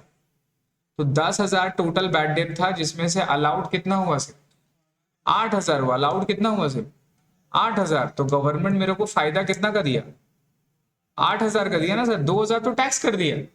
अबे 10,000 में से 8,000 बैड डे बोल के राइट ऑफ कर लिए, तो 2,000 का लेस हुआ, नहीं हुआ तो 2000 तो टैक्स तो दिए अपने लोग उसके ऊपर में। बेनिफिट कितना का मिला खर्चा अलाउड का? 8000। तो अभी रिकवरी में टैक्सेबल भी कितना होगा? 8000। क्लियर है सर? ये वाला सम करते हैं सर, वहीं पर लैंड हो गई।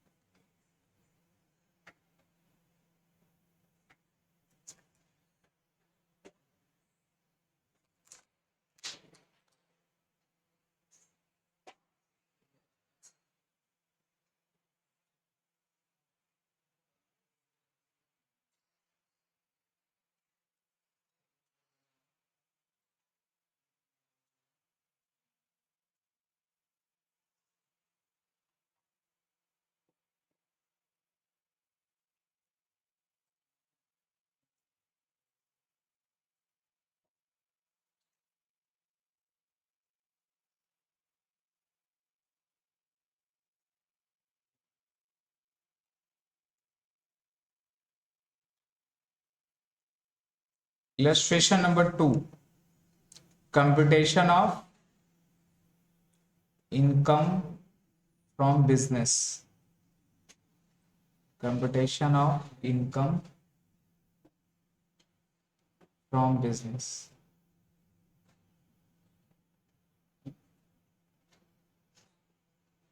ठीक है, computations of income from business of, जिसका भी नाम था during the previous year assessment year, याद है ना जैसे लिखते हैं अपने लोग, हर जगह वही सेम राइटअप होगा, सिर्फ चेंज हो जाएगा क्या निकालना अपने को,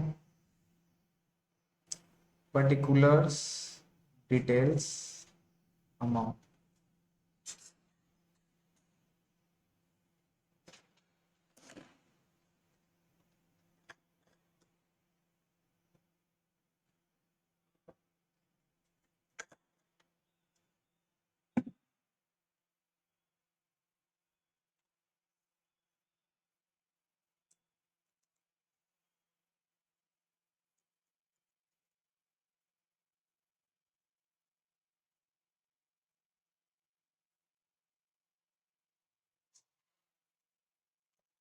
सर हो गया?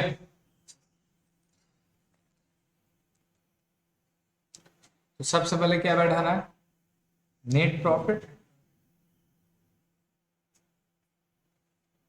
Loss as per PL, as per PL account. कितना रुपए का देखिए?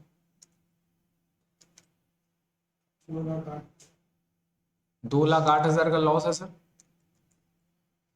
2,08,000 यहाँ पे दिखाएंगे।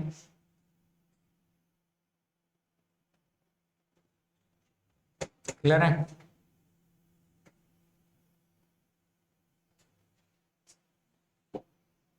अब क्या करना है सर? एडेड करना expenses disallowed, expenses disallowed and debited to PL, and debited to PL. तो खर्चा अपने लोग को डिसअलाउड वाला ऐड करना है, और जो खर्चा मेरा पीएल में क्या हो गया सर? डेबिट हो गया, वो सारा को ऐड करना।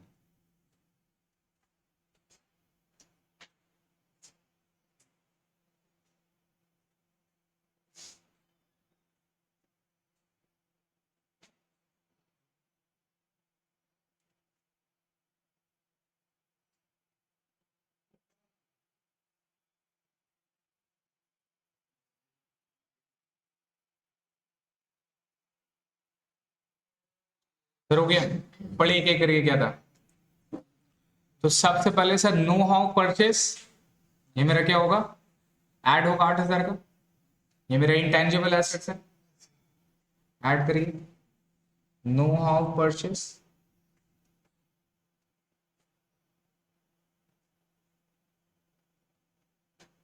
8,000 रुपये।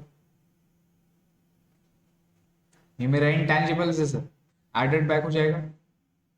फिर क्या था? फिर क्या था सर?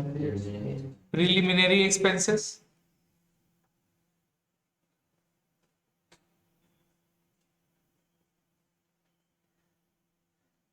पूरा ऐड हो जाएगा। बाद में अपने लोग इसको फिर लेस करेंगे, याद रखेंगे।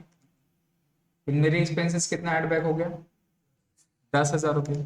फिर क्या है, provision for bad debt, income tax, wealth tax, ये सारा क्या होगा, एडेड बैक होगा। Provision for income tax, AC slow कर दिया क्या भाई?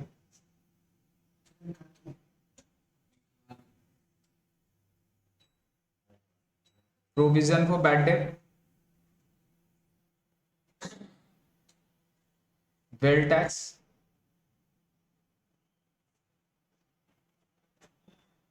कर दीजिए कितना आता। Provision for bad debt 8,000, income tax 7,000 और वेल टैक्स 8,000। ठीक है, अभी जो जो ऐड बैक करना है उसको ऐड करना।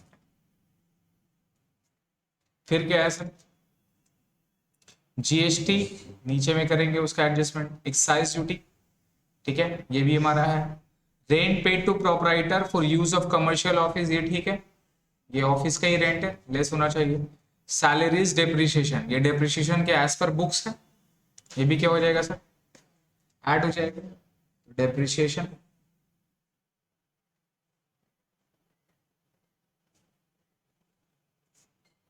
बिकॉज अपना डेप्रिसिएशन अंडर सेक्शन 32 पे लेस होता है ना सर, तो ये वाला तो ऐड हो जाएगा। कितना डेप्रिसिएशन, तो 20,000 ऐड हो जाएगा।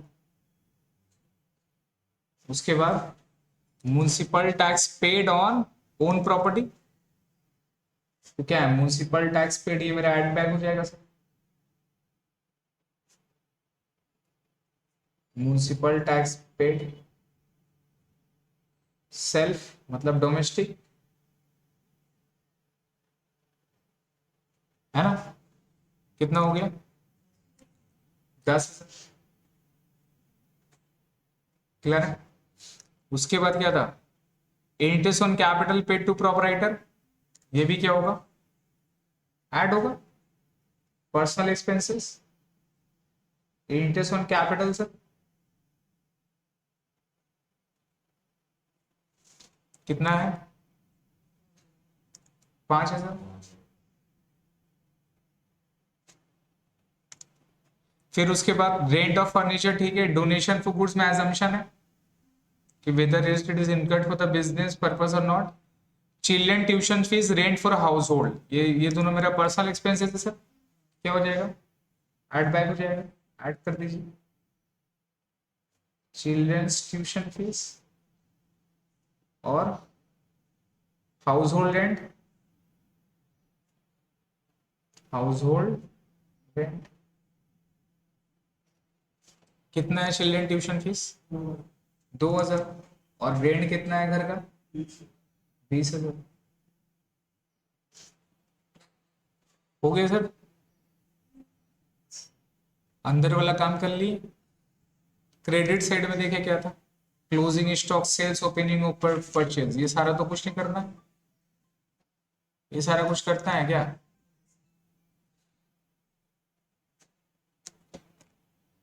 अब उसके बाद आइए सर नीचे में पढ़िए, assets overvalued the opening stock by 10% and undervalued the closing stock by 15%। तो ये अपने लोग एडेड बैक कर दिए। अभी अपने लोग को ये देखना है डिसअलाउड कौन कौन सा उसको ऐड करना है, तो अंडर वैल्यूएशन ओवर वैल्यूएशन बाद में करेंगे। डेप्रिसिएशन 12,000, ये लेस होगा। प्रिलिमिनरी एक्सपेंसेस ऐड कर दिए, 1/5 लेस होगा। जीएसटी पे टिल द फाइलिंग रिटर्न 4,000, है ना, तो जीएसटी अपने लोग वहां पर एडेड बैक करना होगा ना।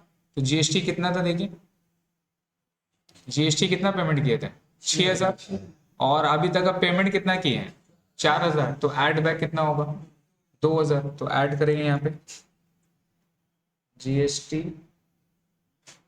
Not paid, GST not paid within due date, within due date, तो कितना रुपए लेस हो जाएगा सर, 2,000 रुपये मेरा ऐड बैक हो जाएगा। जीएसटी वाला हो गया। एक्साइज ड्यूटी, जीएसटी वाला कर दिए सर। एक्साइज ड्यूटी पे आइए।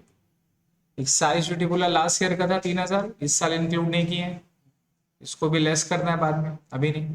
Purchase includes goods of ₹12,000 from his younger brother in cash, market value कितना का है 9,000, तो ज्यादा दिखाया 3,000 का खर्चा, तो इसको भी क्या करना होगा, वापस ऐड करना होगा। तो ऐड में लिखेंगे sir excess value of purchase, excess value of purchase है ना, कितना रुपए ऐड हो जाएगा, 12,000 से 9,000, 3,000 रुपए ऐड हो जाएगा। हो गया, तो ये भी कर दिए अपने लोग, परचेज वाला भी हो गया। Interest paid to outside India ₹1 lakh without deducting tax at source, तो 1 लाख रुपए का इंटरेस्ट था सर। अच्छा 1 लाख का इंटरेस्ट यहाँ पर अंदर में कुछ लेस किया हुआ क्या, अंदर में है क्या इंटरेस्ट वगैरह ऐसा कुछ नहीं, इंटरेस्ट ऑन कैपिटल। तो सर ये जो 1 लाख रुपया का था इंटरेस्ट आउटसाइड इंडिया को दिया है, क्या ये मेरा खर्चा में लिखा हुआ है, खर्चा में है क्या, और ये लेस होना चाहिए था। देखिए अगर ये पीएल का अंदर में रहता, नहीं समझे, अगर ये पीएल का डेबिट में रहता, डेबिट में मतलब ऑलरेडी लेस किया हुआ है, तो फिर आपको क्या करना पड़ता है, ऐड करना पड़ता है। लेकिन ये ऑलरेडी खर्चा में है क्या, खर्चा में है ही नहीं, और इसको खर्चा में दिखाना है कि नहीं दिखाना है, yes. ये अलाउड है या डिसअलाउड एक्सपेंसेस, कुछ लोग को श्योर नहीं हो रहा जबान से, मैं अलाउड है या डिसअलाउड है, डिसअलाउड है, क्यों क्यों, किस लिए डिसअलाउड करेगा बता, 1 लाख रुपए का जो आप जो खर्चा कर रहे हैं ये डिसअलाउड है, तो किस लिए डिसअलाउड करेंगे आप, पूछेंगे नहीं आपसे, ये किस लिए डिसअलाउड होगा बताइए।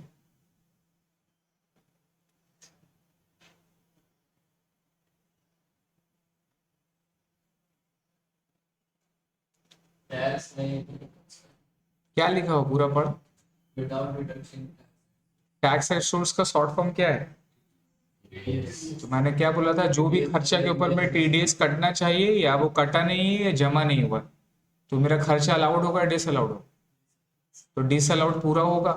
लेकिन डिसअलाउड कब होगा, डिसअलाउड मतलब ये खर्चा मेरा लेस नहीं होना चाहिए, ये लेस किया हुआ है अंदर में, नहीं किया हुआ है और लेस होना भी नहीं चाहिए, तो कुछ करना है क्या, कुछ नहीं करेंगे। जब ऑलरेडी एक्सपेंस में शो हुआ रहता, मतलब ऑलरेडी डिडक्ट किया हुआ है, तो ठीक करने के लिए क्या करना पड़ता, वापस ऐड करना पड़ता, तो इसको कुछ करने की जरूरत नहीं है। Penalty paid to government for non filing of GST return 2000, ये मेरा ऐड होगा। Penalty for delay in filing, इसको भी ऐड करिए, penalty for delay in filing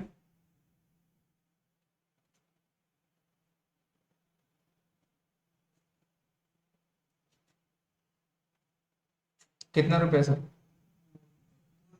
2,000 रुपये ऐड हो गए, इसका भी कर दिए। Custom duty paid for the last and not included in the PL, ये तो मेरा लेस होगा इस साल, कुछ नहीं करना है। Penalty paid for customer for delay in payment, ये भी लेस होगा, ठीक है, कुछ नहीं करना है, ठीक है। अंदर में लेकिन बहुत सारा खर्चा नहीं दिया ना। Penalty paid for customer delay in payment, अंदर में कुछ पेनल्टी वगैरह कुछ बढ़ है क्या, नहीं है, तो इसको लेस करना पड़ेगा। नेक्स्ट में payment made for major repairs on plant and machine 18,000 were charge to revenue, इसको रेवेन्यू में चार्ज किया गया सर, तो ये मेरा क्या होगा, ऐड बैक हो जाएगा ना, कैपिटल एक्सपेंडिचर है, ऐड करिए इसको,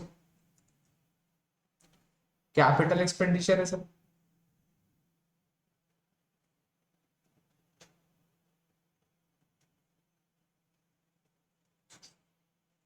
कितना रुपया, 18,000, ये मेरा ऐड बैक हो गया। उसके बाद premium paid on health of his relative ₹6,000 in cheque, तो प्रीमियम पेमेंट कर दी किसका, रिलेटिव का। ये अलाउड या डिसअलाउड, डिसअलाउड किस लिए सर, पर्सनल एक्सपेंसेस। ये मेरा पर्सनल एक्सपेंस बोल के लेस हो जाएगा, ये पर्सनल एक्सपेंस बोल के लेस किए थे, इसको भी वापस ऐड बैक कर देंगे। ऐड बैक कर दिए, कितना रुपया है, 6,000 रुपये sir,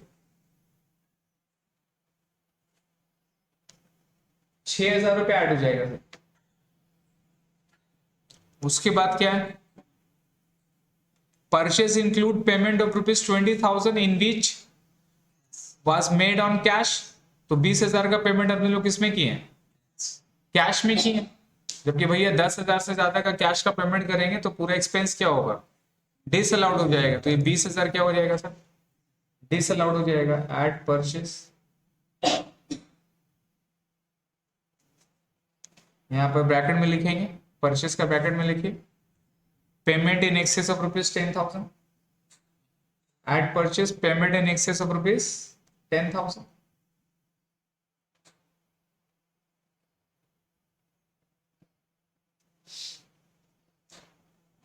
purchase payment in excess of ₹10,000 हो गया। तो जितना ऐड वगैरह करना था कर दी, जोड़ दिए सबको, जोड़िए सर।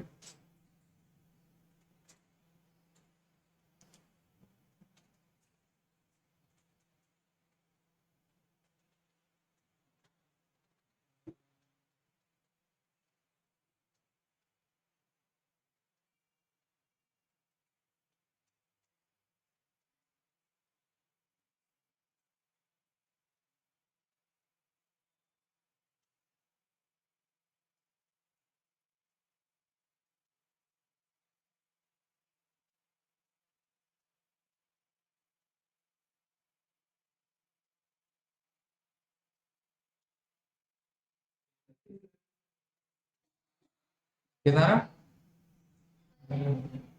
1,39,000। अभी 1,39,000 क्या होगा सर, इससे ऐड लिखा था, क्या लिखा था, इससे ऐड लिखा था, ऐड ऐड क्या लिखे थे अपने लोग, ऐड किसके साथ ऐड होता, प्रॉफिट के साथ। ये क्या है, लॉस है, क्या है, लॉस है। तो क्या होगा, ये लेस होगा, क्या होगा, ये लेस होगा। तो लेस करिए उसको, ये लॉस है तो सर लेस होगा, उसको लेस करिए।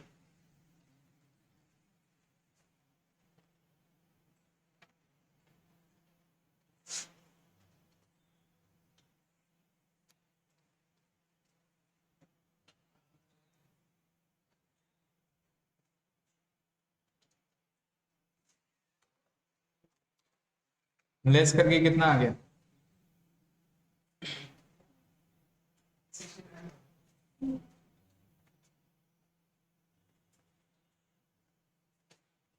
क्लियर है। ये लेस करके मेरा 69,000 आ गया सर, हो गया। यहाँ तो कोई प्रॉब्लम। अब एडजस्टमेंट नंबर में आते हैं सर, जो जो बचा उसको करते हैं। सबसे पहले sir under valuation of closing stock 15,000, ये क्या होगा, अंडर वैल्यूएशन क्लोजिंग स्टॉक को 15,000 से कम दिखाएं, जिसकी वजह से मेरा प्रॉफिट क्या हो गया होगा, कम हो गया होगा। तो भी प्रॉफिट को क्या करना होगा, बढ़ाना होगा। तो ऐड में लिखेंगे under valuation of closing stock, add में लिखिए under valuation of closing stock, कितना रुपया, 15,000 रुपये। फिर सर फिर क्या बोलिए, लेस होगा क्या, ये under valuation over valuation of opening stock. तो ओवर वैल्यूड कर देने से क्या हो जाता है, खर्चा ज्यादा हो गया। डेबिट साइड में दिखाते हैं ना ओपनिंग स्टॉक, तो खर्चा ज्यादा हो गया, तो मेरा प्रॉफिट क्या हो गया, कम हो गया। तो ये भी क्या होगा, ऐड हो जाएगा, ये भी ऐड हो जाएगा। ये प्रॉफिट कम हो गया तो और लेस करेगा बाबू, ये प्रॉफिट को बढ़ाएगा।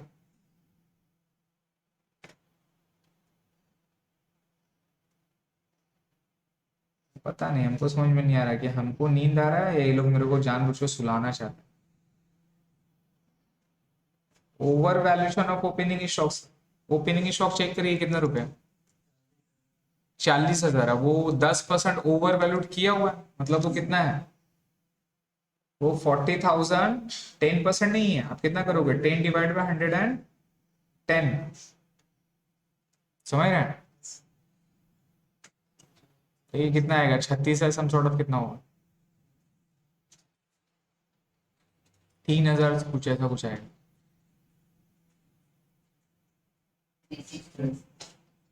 और फिर ठीक है, ये हो गया सर पास वाला। डेप्रिसिएशन क्या होगा sir, on tangible assets allowed as per income tax. तो डेप्रिसिएशन तो सर लेस होगा ना, तो लेस में आइए, लेस में लिखेंगे सर, डेप्रिसिएशन अलाउड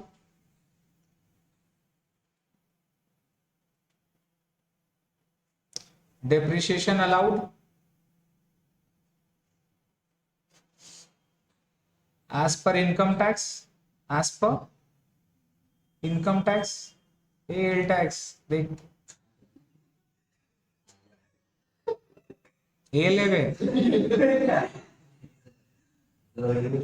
अबे चश्मा खोल के देखना, AL है।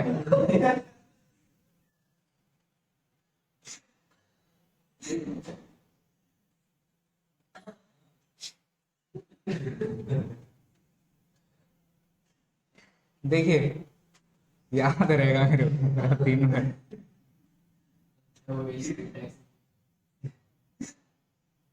कोई नहीं, मेरे को दिल करना ना स्टेटस वगैरह में मार दिया। देखिए सर टैंजिबल कितना है, कितना नाम नहीं मारेंगे ऑब्वियसली, कितना है देखिए, टैंजिबल एसेट्स के ऊपर कितना बोला इनकम टैक्स, 12,000 राइट, हो गया। और ये टैंजिबल था, रिमेंबर एक मेरा इनटैंजिबल था, नो हाउ, जिसको क्या कहते हैं, ऐड किए थे ना, उसके ऊपर तो डेप्रिसिएशन निकलेगा ना सर, इनटैंजिबल के ऊपर तो निकलेगा, which is what, know how. और कितना परसेंट था इंटेंजिबल के ऊपर में रेट डेप्रिसिएशन, 25%। देखिए टोटल खर्चा कितना किया था नो हाउ का, 8,000 किया था राइट, तो 8,000 का कितना अलाउड होगा, 25%। तो टोटल डेप्रिसिएशन कितना हो गया जी, 14,000। तो लेस कितना होगा बाहर पे, 14,000।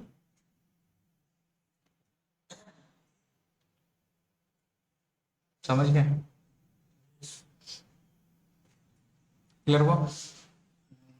तो डेप्रिसिएशन कर दिए, उसके बाद में सप्लीमेंट्री एक्सपेंसेस भी जाएगा ना, 10,000 का प्रिलिमिनरी एक्सपेंसेस था, इसको कितना में लेस करते हैं हम लोग, अलाउड 1/5 करते हैं, रिमेंबर। तो लिखेंगे प्रिलिमिनरी एक्सपेंसेस अलाउड,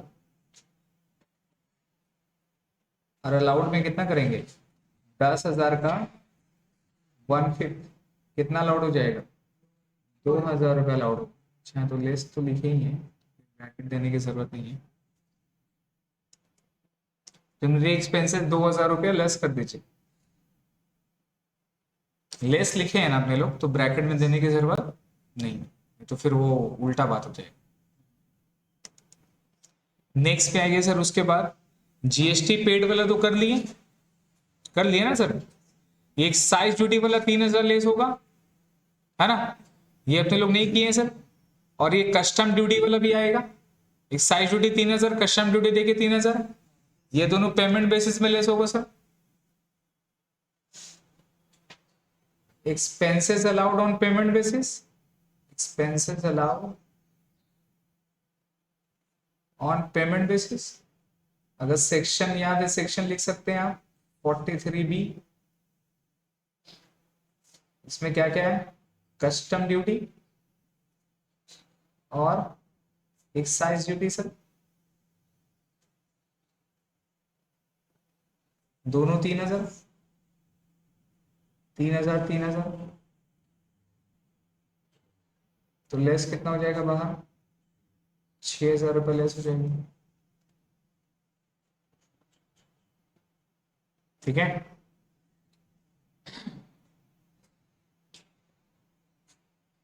ठीक है सर, आगे बढ़े। नेक्स्ट में उसके बाद देखिए penalty paid for customer in delay in payment, अच्छा सॉरी, परचेज इंक्लूड 12,900, ये तो हो गया। Interest paid outside India 1 lakh without deducting at source, इसको कुछ करना है क्या? करते कब? जब अंदर में एक्सपेंसेस दिया रहता तब उसको क्या करते हैं, ऐड कर देते हैं। ये खर्चा डिसअलाउड है, आना नहीं चाहिए, और ये आया भी नहीं है, तो अपने को भी कुछ करने की जरूरत नहीं। नेक्स्ट में उसके बाद पेनल्टी पेड फॉर गवर्नमेंट 2,000, ये तो ऐड बैक कर दिए। Custom duty paid for our PL, ये भी लेस कर दिए। आप penalty paid for customer for delay in payment, ये वाला लेस होगा सर, ये लेस होगा ना।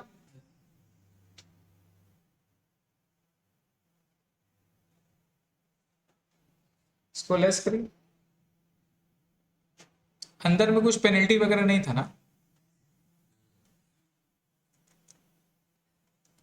Penalty paid for delay in filing, penalty paid for customer, right, customer को अपने लोग पेनल्टी पेमेंट करते हैं। ये लेस होगा बिजनेस का खर्चा बोल के, कितना रुपया, 1,500 रुपये, ठीक है सर। और क्या है फिर, मेजर रिपेयर से तो ऐड बैक कर दिए।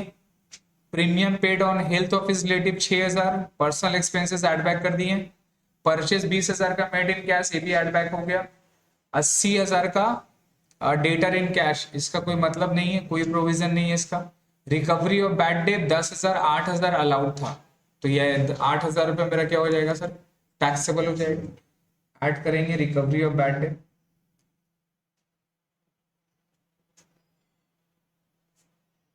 रिकवरी ऑफ बैड डेट कितना रुपये टैक्सेबल होगा सर, क्लियर है? जोड़ देंगे, जोड़ देंगे सर, ये क्या निकल जाएगा मेरा, इनकम फ्रॉम बिजनेस।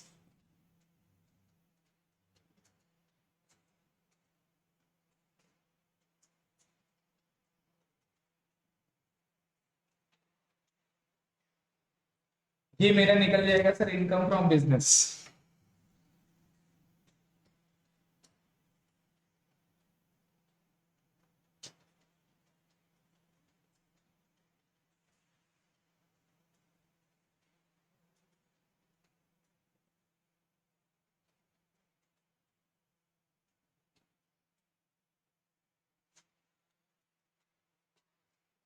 ठीक है सर,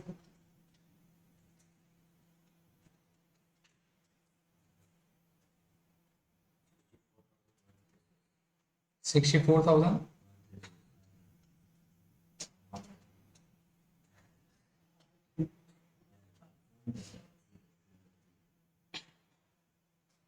जो भी आएगा जोड़ लीजिएगा। हो गया सर।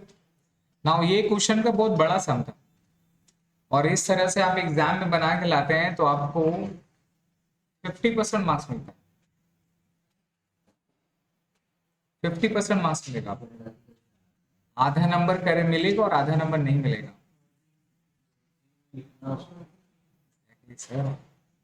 आपको नोट्स में लिखना पड़ेगा हर एक खर्चा के बारे में, किस लिए अलाउड है, किस लिए डिसअलाउड नहीं है। आइए सर, नोट पे लिखिए, अब वर्किंग नोट पे बनाते जाइए।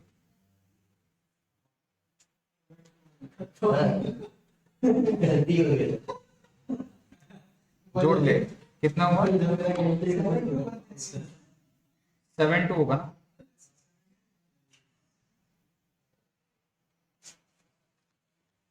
हो गया सर। अब आइए सर वर्किंग नोट पे करते जाइए, एक एक नंबर करके वर्किंग नोट लिखते जाइए, एक दो करके इस तरह से। अब जो जो एक्सपेंसेस है, जो जो अपने को प्रोविजन याद है ना, उसको लिखना पड़ेगा। किस लिए क्या किए नहीं लिए, कौन सा खर्चा को अलाउड किए डिस अलाउड किए, किसका 1/5 लिए नहीं लिए, वो सारा प्रोविजन आपको लिखना है।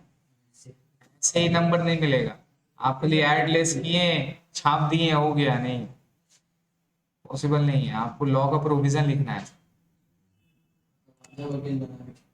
एग्जैक्टली। नंबर 1 पे आइए sir.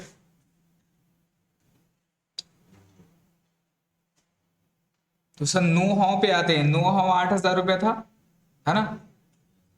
Purchase of know how number 1 पे लिखिए, purchase of know how is a capital expenditure. Purchase of know how is a capital expenditure. Purchase of know how is a capital expenditure. Bracket में purchase of intangible assets, purchase of intangible assets,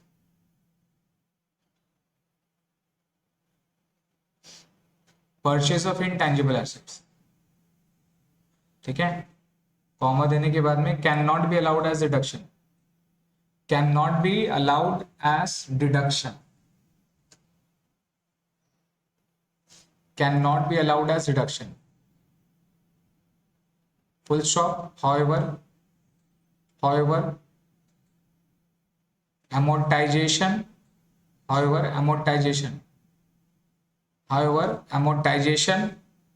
at the rate of 25%, however amortization at the rate of 25% of rupees 8,000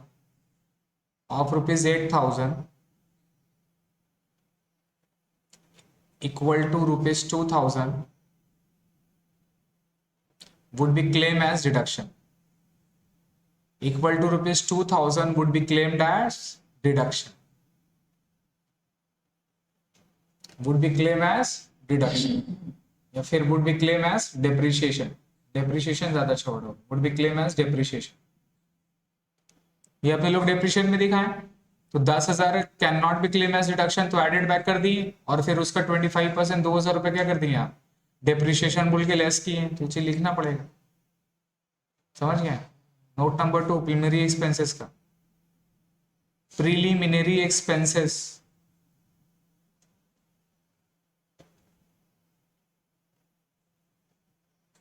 can be allowed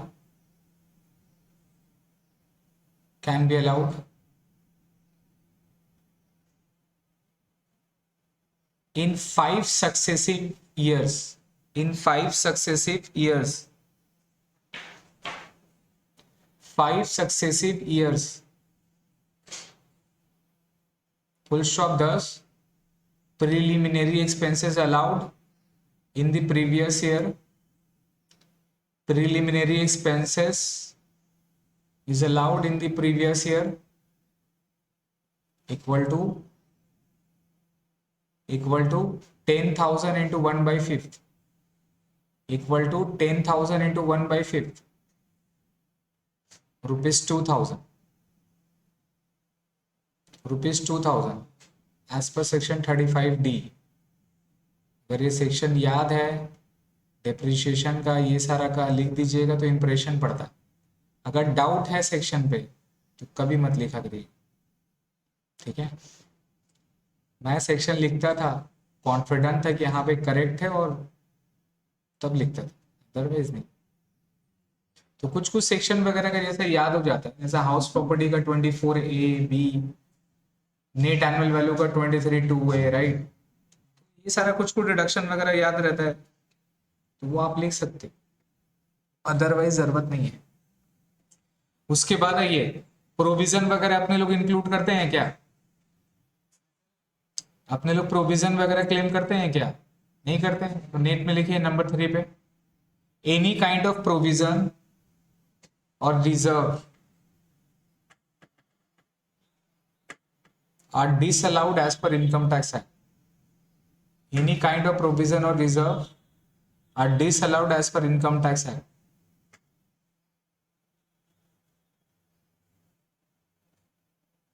including wealth tax, including wealth tax,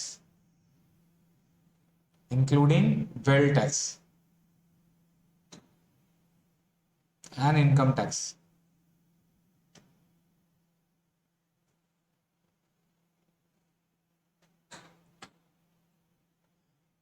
clear हो गया? तो इसमें देखिए provision for bad day, provision for income tax, wealth tax सब आ गया। उसके बाद GST वगैरह लिखा हुआ है 6,000 5,000, राइट है ना? उसमें लिखिएगा the following expenses we are allowed on the payment basis, या फिर द फॉलोइंग मत करिए, any taxes fees, bonus, commission, वही जो 43B वाला था, एनी टैक्सेस, फीस, कमीशन और bonus would be allowed as deduction, would be allowed as deduction if the payment would be allowed as deduction if the payment were made if the payment were made within the due date of filing of return, if the payment were made within the due date of filing of return, if the payment were made within the due date of filing of return, if the payment were made within the due date of filing of return,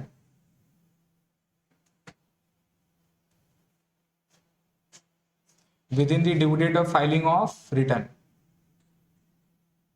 ठीक है, within the due date of filing of return में allowed नहीं होगा। Full stop के बाद 10 GST 6000 में से कितना दिया था, 4000 दिया था, तो जीएसटी 2000 का ड्यू डेट में पेमेंट नहीं हुआ था। फुल स्टॉप देने के बाद 10 GST of ₹2000 not paid within filing of due date या फिर not paid within due date, GST of ₹2000 not paid within due date cannot be claimed as deduction, cannot be claimed as deduction and disallowed, cannot be claimed as deduction and disallowed। चीज समझ रहे हैं मैं कैसे कर रहा हूं, खर्चा वगैरह को पकड़ लें, जो भी प्रोविजन याद आ रहा है भरना है, इसको जितना भर दो। फिर नेक्स्ट में उसके बाद एक्साइज ड्यूटी वगैरह हो गया, ठीक है। नाउ एक्साइज ड्यूटी और कस्टम ड्यूटी के बारे में क्या था मेरा, अलाउड हुआ था, है ना, तो इसके बारे में भी लिखते हैं sir, excise duty and custom duty के बारे में। नेक्स्ट में लिखिए, since excise duty and custom duty,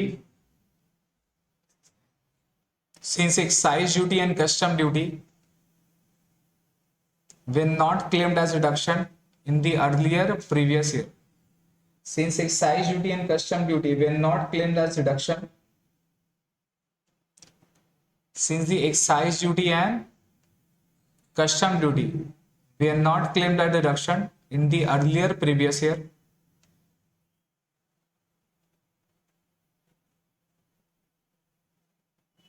and it has been paid in the current financial year, and it has been paid in the current financial year within the due date, in the current financial year within the due date, within the due date, within the due date, therefore it should be claimed as deduction in the current previous year only, therefore it is claimed as deduction in the current previous year only,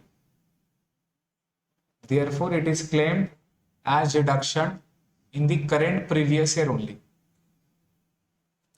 in the current previous year only,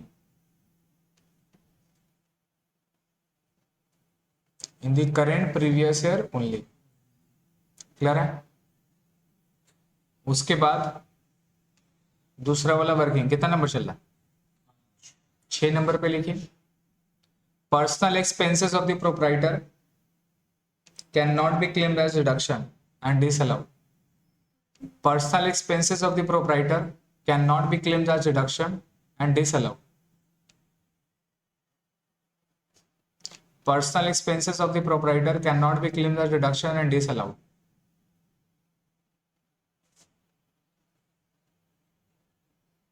ठीक है, personal expense of the proprietor can not be claimed as deduction and disallowed, full stop. The following expenses are disallowed as per the income tax act, the following expenses are disallowed, the following expenses are disallowed as per the income tax act.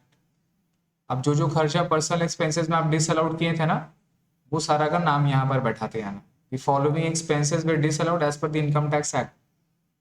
क्या क्या देखिए अंदर से आइए, क्या क्या था, municipal tax paid for own property लिखो आप, municipal tax paid for own property rupees 10,000.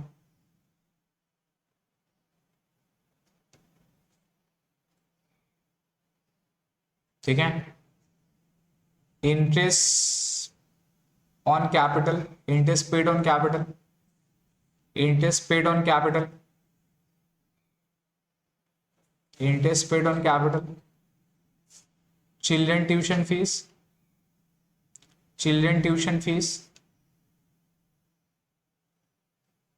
Children tuition fees, household rent, children tuition fees of rupees 2,000, household rent rupees 20,000, household rent rupees 20,000.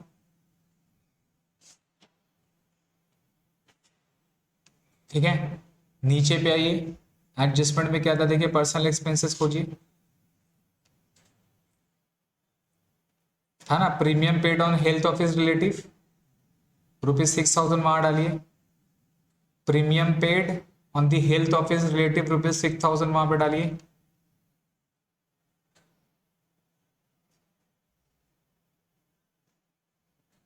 Premium paid on health of his relative rupees 6,000 in cheque. ये भी मेरा disallowed हो जाएगा. हो गया, कोई problem? ये कर दिए. और क्या है नीचे में? अच्छा, रेंट ऑफ फर्नीचर और डोनेशंस ऑफ गुड्स. ये नहीं बोला है कि मेरा बिजनेस का है या मतलब बिजनेस का फर्नीचर है या तो फिर पर्सनल फर्नीचर है, कुछ बोला नहीं. तो अपने लोग क्या एज्यूम कर रहे हैं, मेरा बिजनेस पर्पस का है ना, तभी तो अलाउड हो रहा ना. नेक्स्ट में लिखिए, एनी एक्सपेंसेस, एनी एक्सपेंसेस और डोनेशन, एनी एक्सपेंसेस और donation incurred for the purpose of business, any expenses or donation, any expenses or donation, any expenses or donation incurred for the purpose of business are allowed as deduction, are allowed as deduction, are allowed as deduction. ठीक है. Therefore it is assumed, therefore it is assumed that rent of furniture and donation for goods are for business purpose. Therefore it is assumed, it is assumed that rent of furniture and donations of goods, rent of furniture and donations of goods were incurred for business purpose, were incurred for business purpose, were incurred for business purpose. ठीक है. Now additional information पे आइए. वहां पे कोई note देखते लगेगा कि नहीं लगेगा. ओपनिंग क्लोजिंग का जरूरत नहीं है, वो इम्प्लाइड है. डेप्रिशिएशंस का जरूरत नहीं है, वो कर चुके हैं. प्राइमरी एक्सपेंसेस कर चुके हैं. जीएसटी अपने लोग कर चुके हैं. एक्साइज का 3,000 अपने लोग लिख चुके हैं. 6 नंबर वाला एडजस्टमेंट का लिखना है, क्योंकि 12,000 में से मार्केट वैल्यू 9,000 था, है ना सर. तो बाकी का 3,000 क्या किया आप, एड बैक किए. तो इसका नोट पे लिखिए. कितना नंबर नोट है? 7 नंबर पे लिखिए. ठीक है, जो भी लिखना. एक्सेस वैल्यू, नेक्स्ट में लिखिए sir, excess value, excess value of expenses, excess value of expenses और purchase paid to relative, paid to relative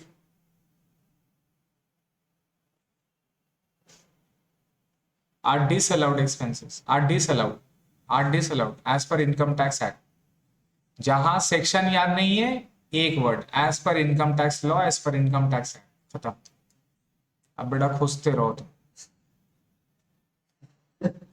दोनों. चिराग लेके जाओ, दोनों कहाँ है, कौन सा एक्ट में, कौन सा सेक्शन में, सब सेक्शन में ढूंढते रहो. हम लिख दिया as per income tax act, खत्म. जाओ समझो. अब अगर प्रोविजन याद है थोड़ा नहीं, इंप्रेशन जो होगा ना आप लिख देंगे आप। क्लियर है? ये सब वर्ड के साथ प्ले करना सीख।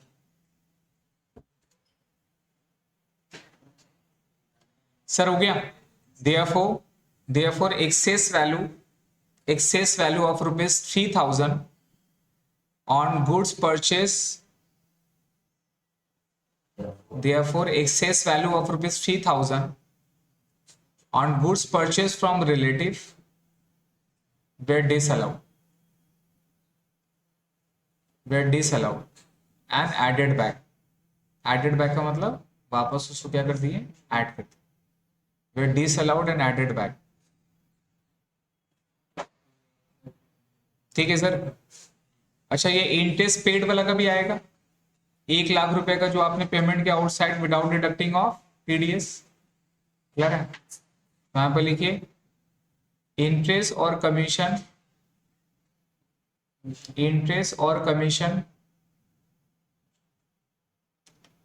Payment to a person outside India, payment to a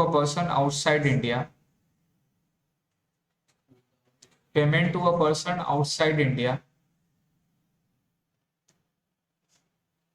without deducting TDS cannot be claimed at deduction, या फिर disallowed। without deducting TDS are disallowed। ठीक है।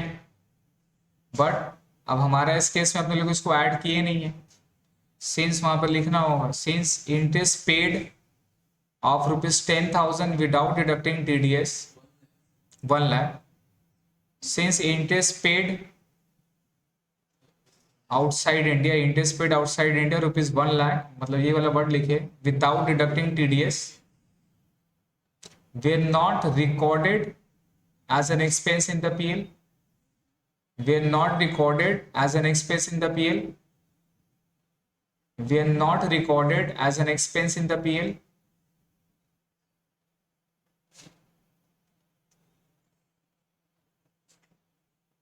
were not recorded as an expense in the PL, thus no entry has been required,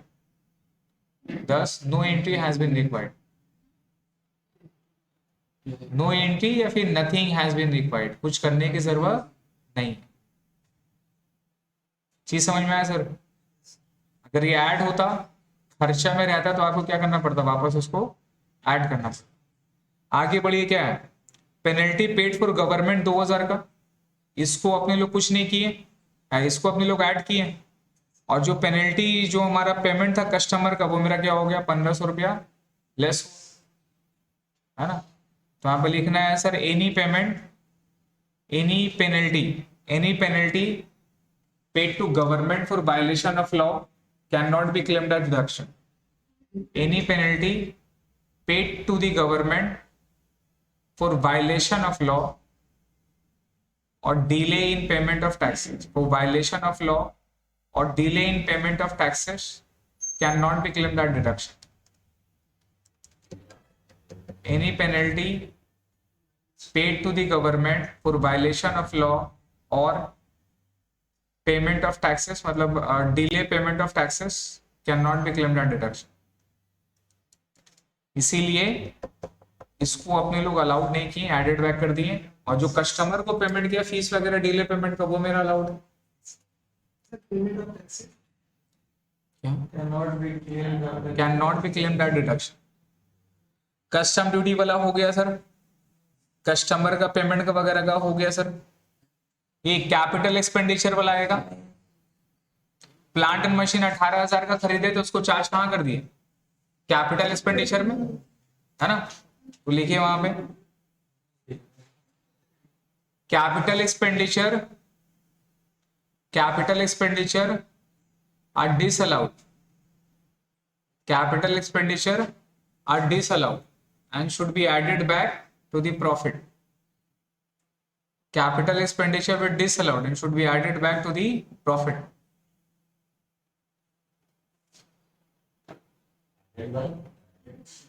Added back to the profit।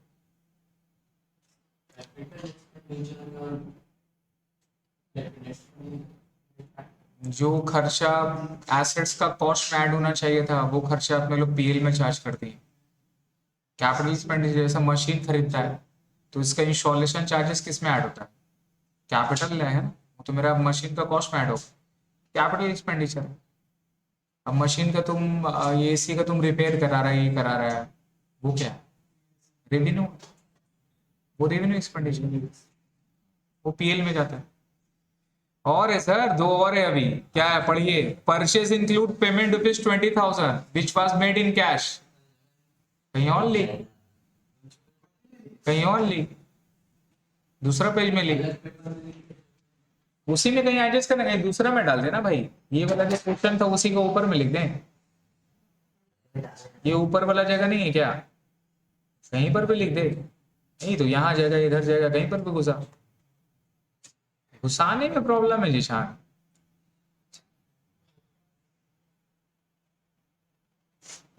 पढ़िए क्या लिखा है sir. तो 20,000 का पेमेंट अपने लोग परचेज किए थे, जिसका पेमेंट कैश में किए, ये मेरा डिसअलाउड है। क्यों? क्योंकि 10,000 से ज्यादा है। तो वहां पर लिखेंगे sir payment of purchase, payment of purchase in cash in excess of ₹10,000, payment of purchase made in cash लिखिएगा, payment of purchase made in cash, payment of purchase made in cash in excess of ₹10,000, in excess of ₹10,000 are disallowed, are disallowed.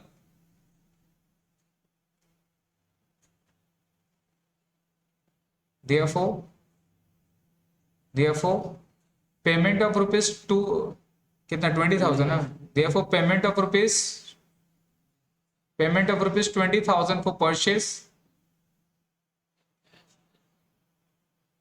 were disallowed,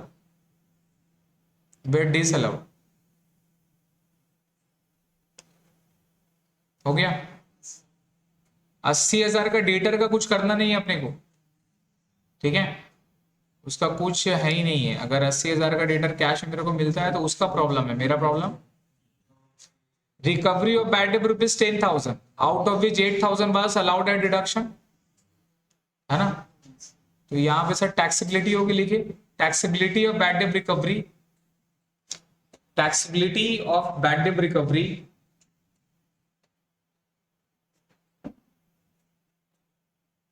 taxability of bad debt recovery is ₹8,000,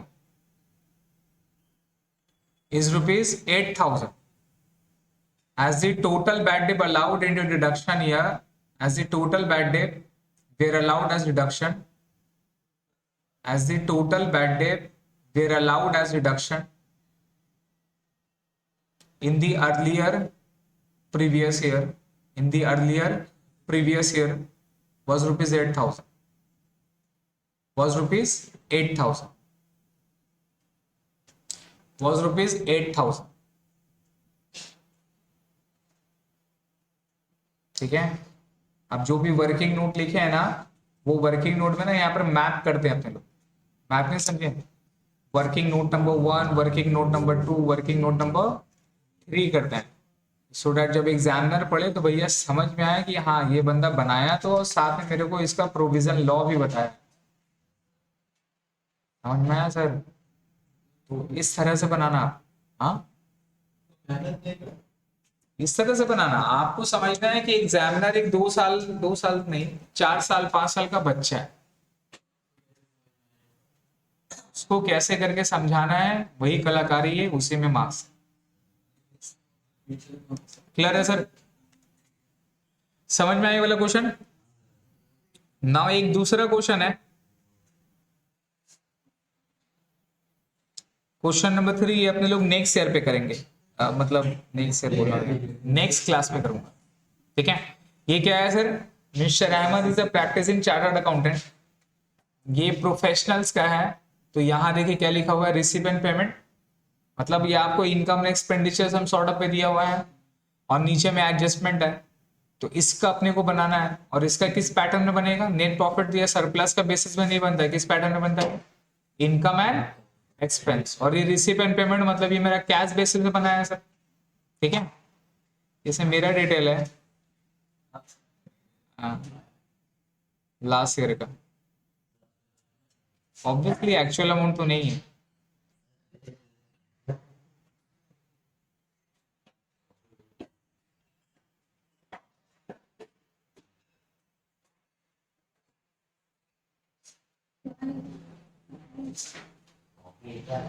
hey homework बताया गया को,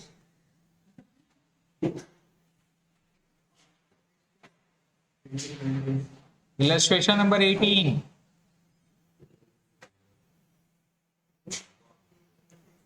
nineteen 20।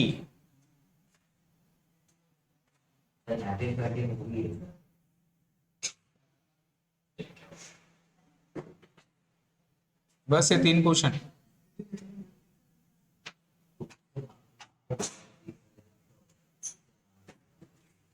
Year wise का question इसका solve करिएगा। Next class में hopefully PGP chapter complete करते हैं हम लोग।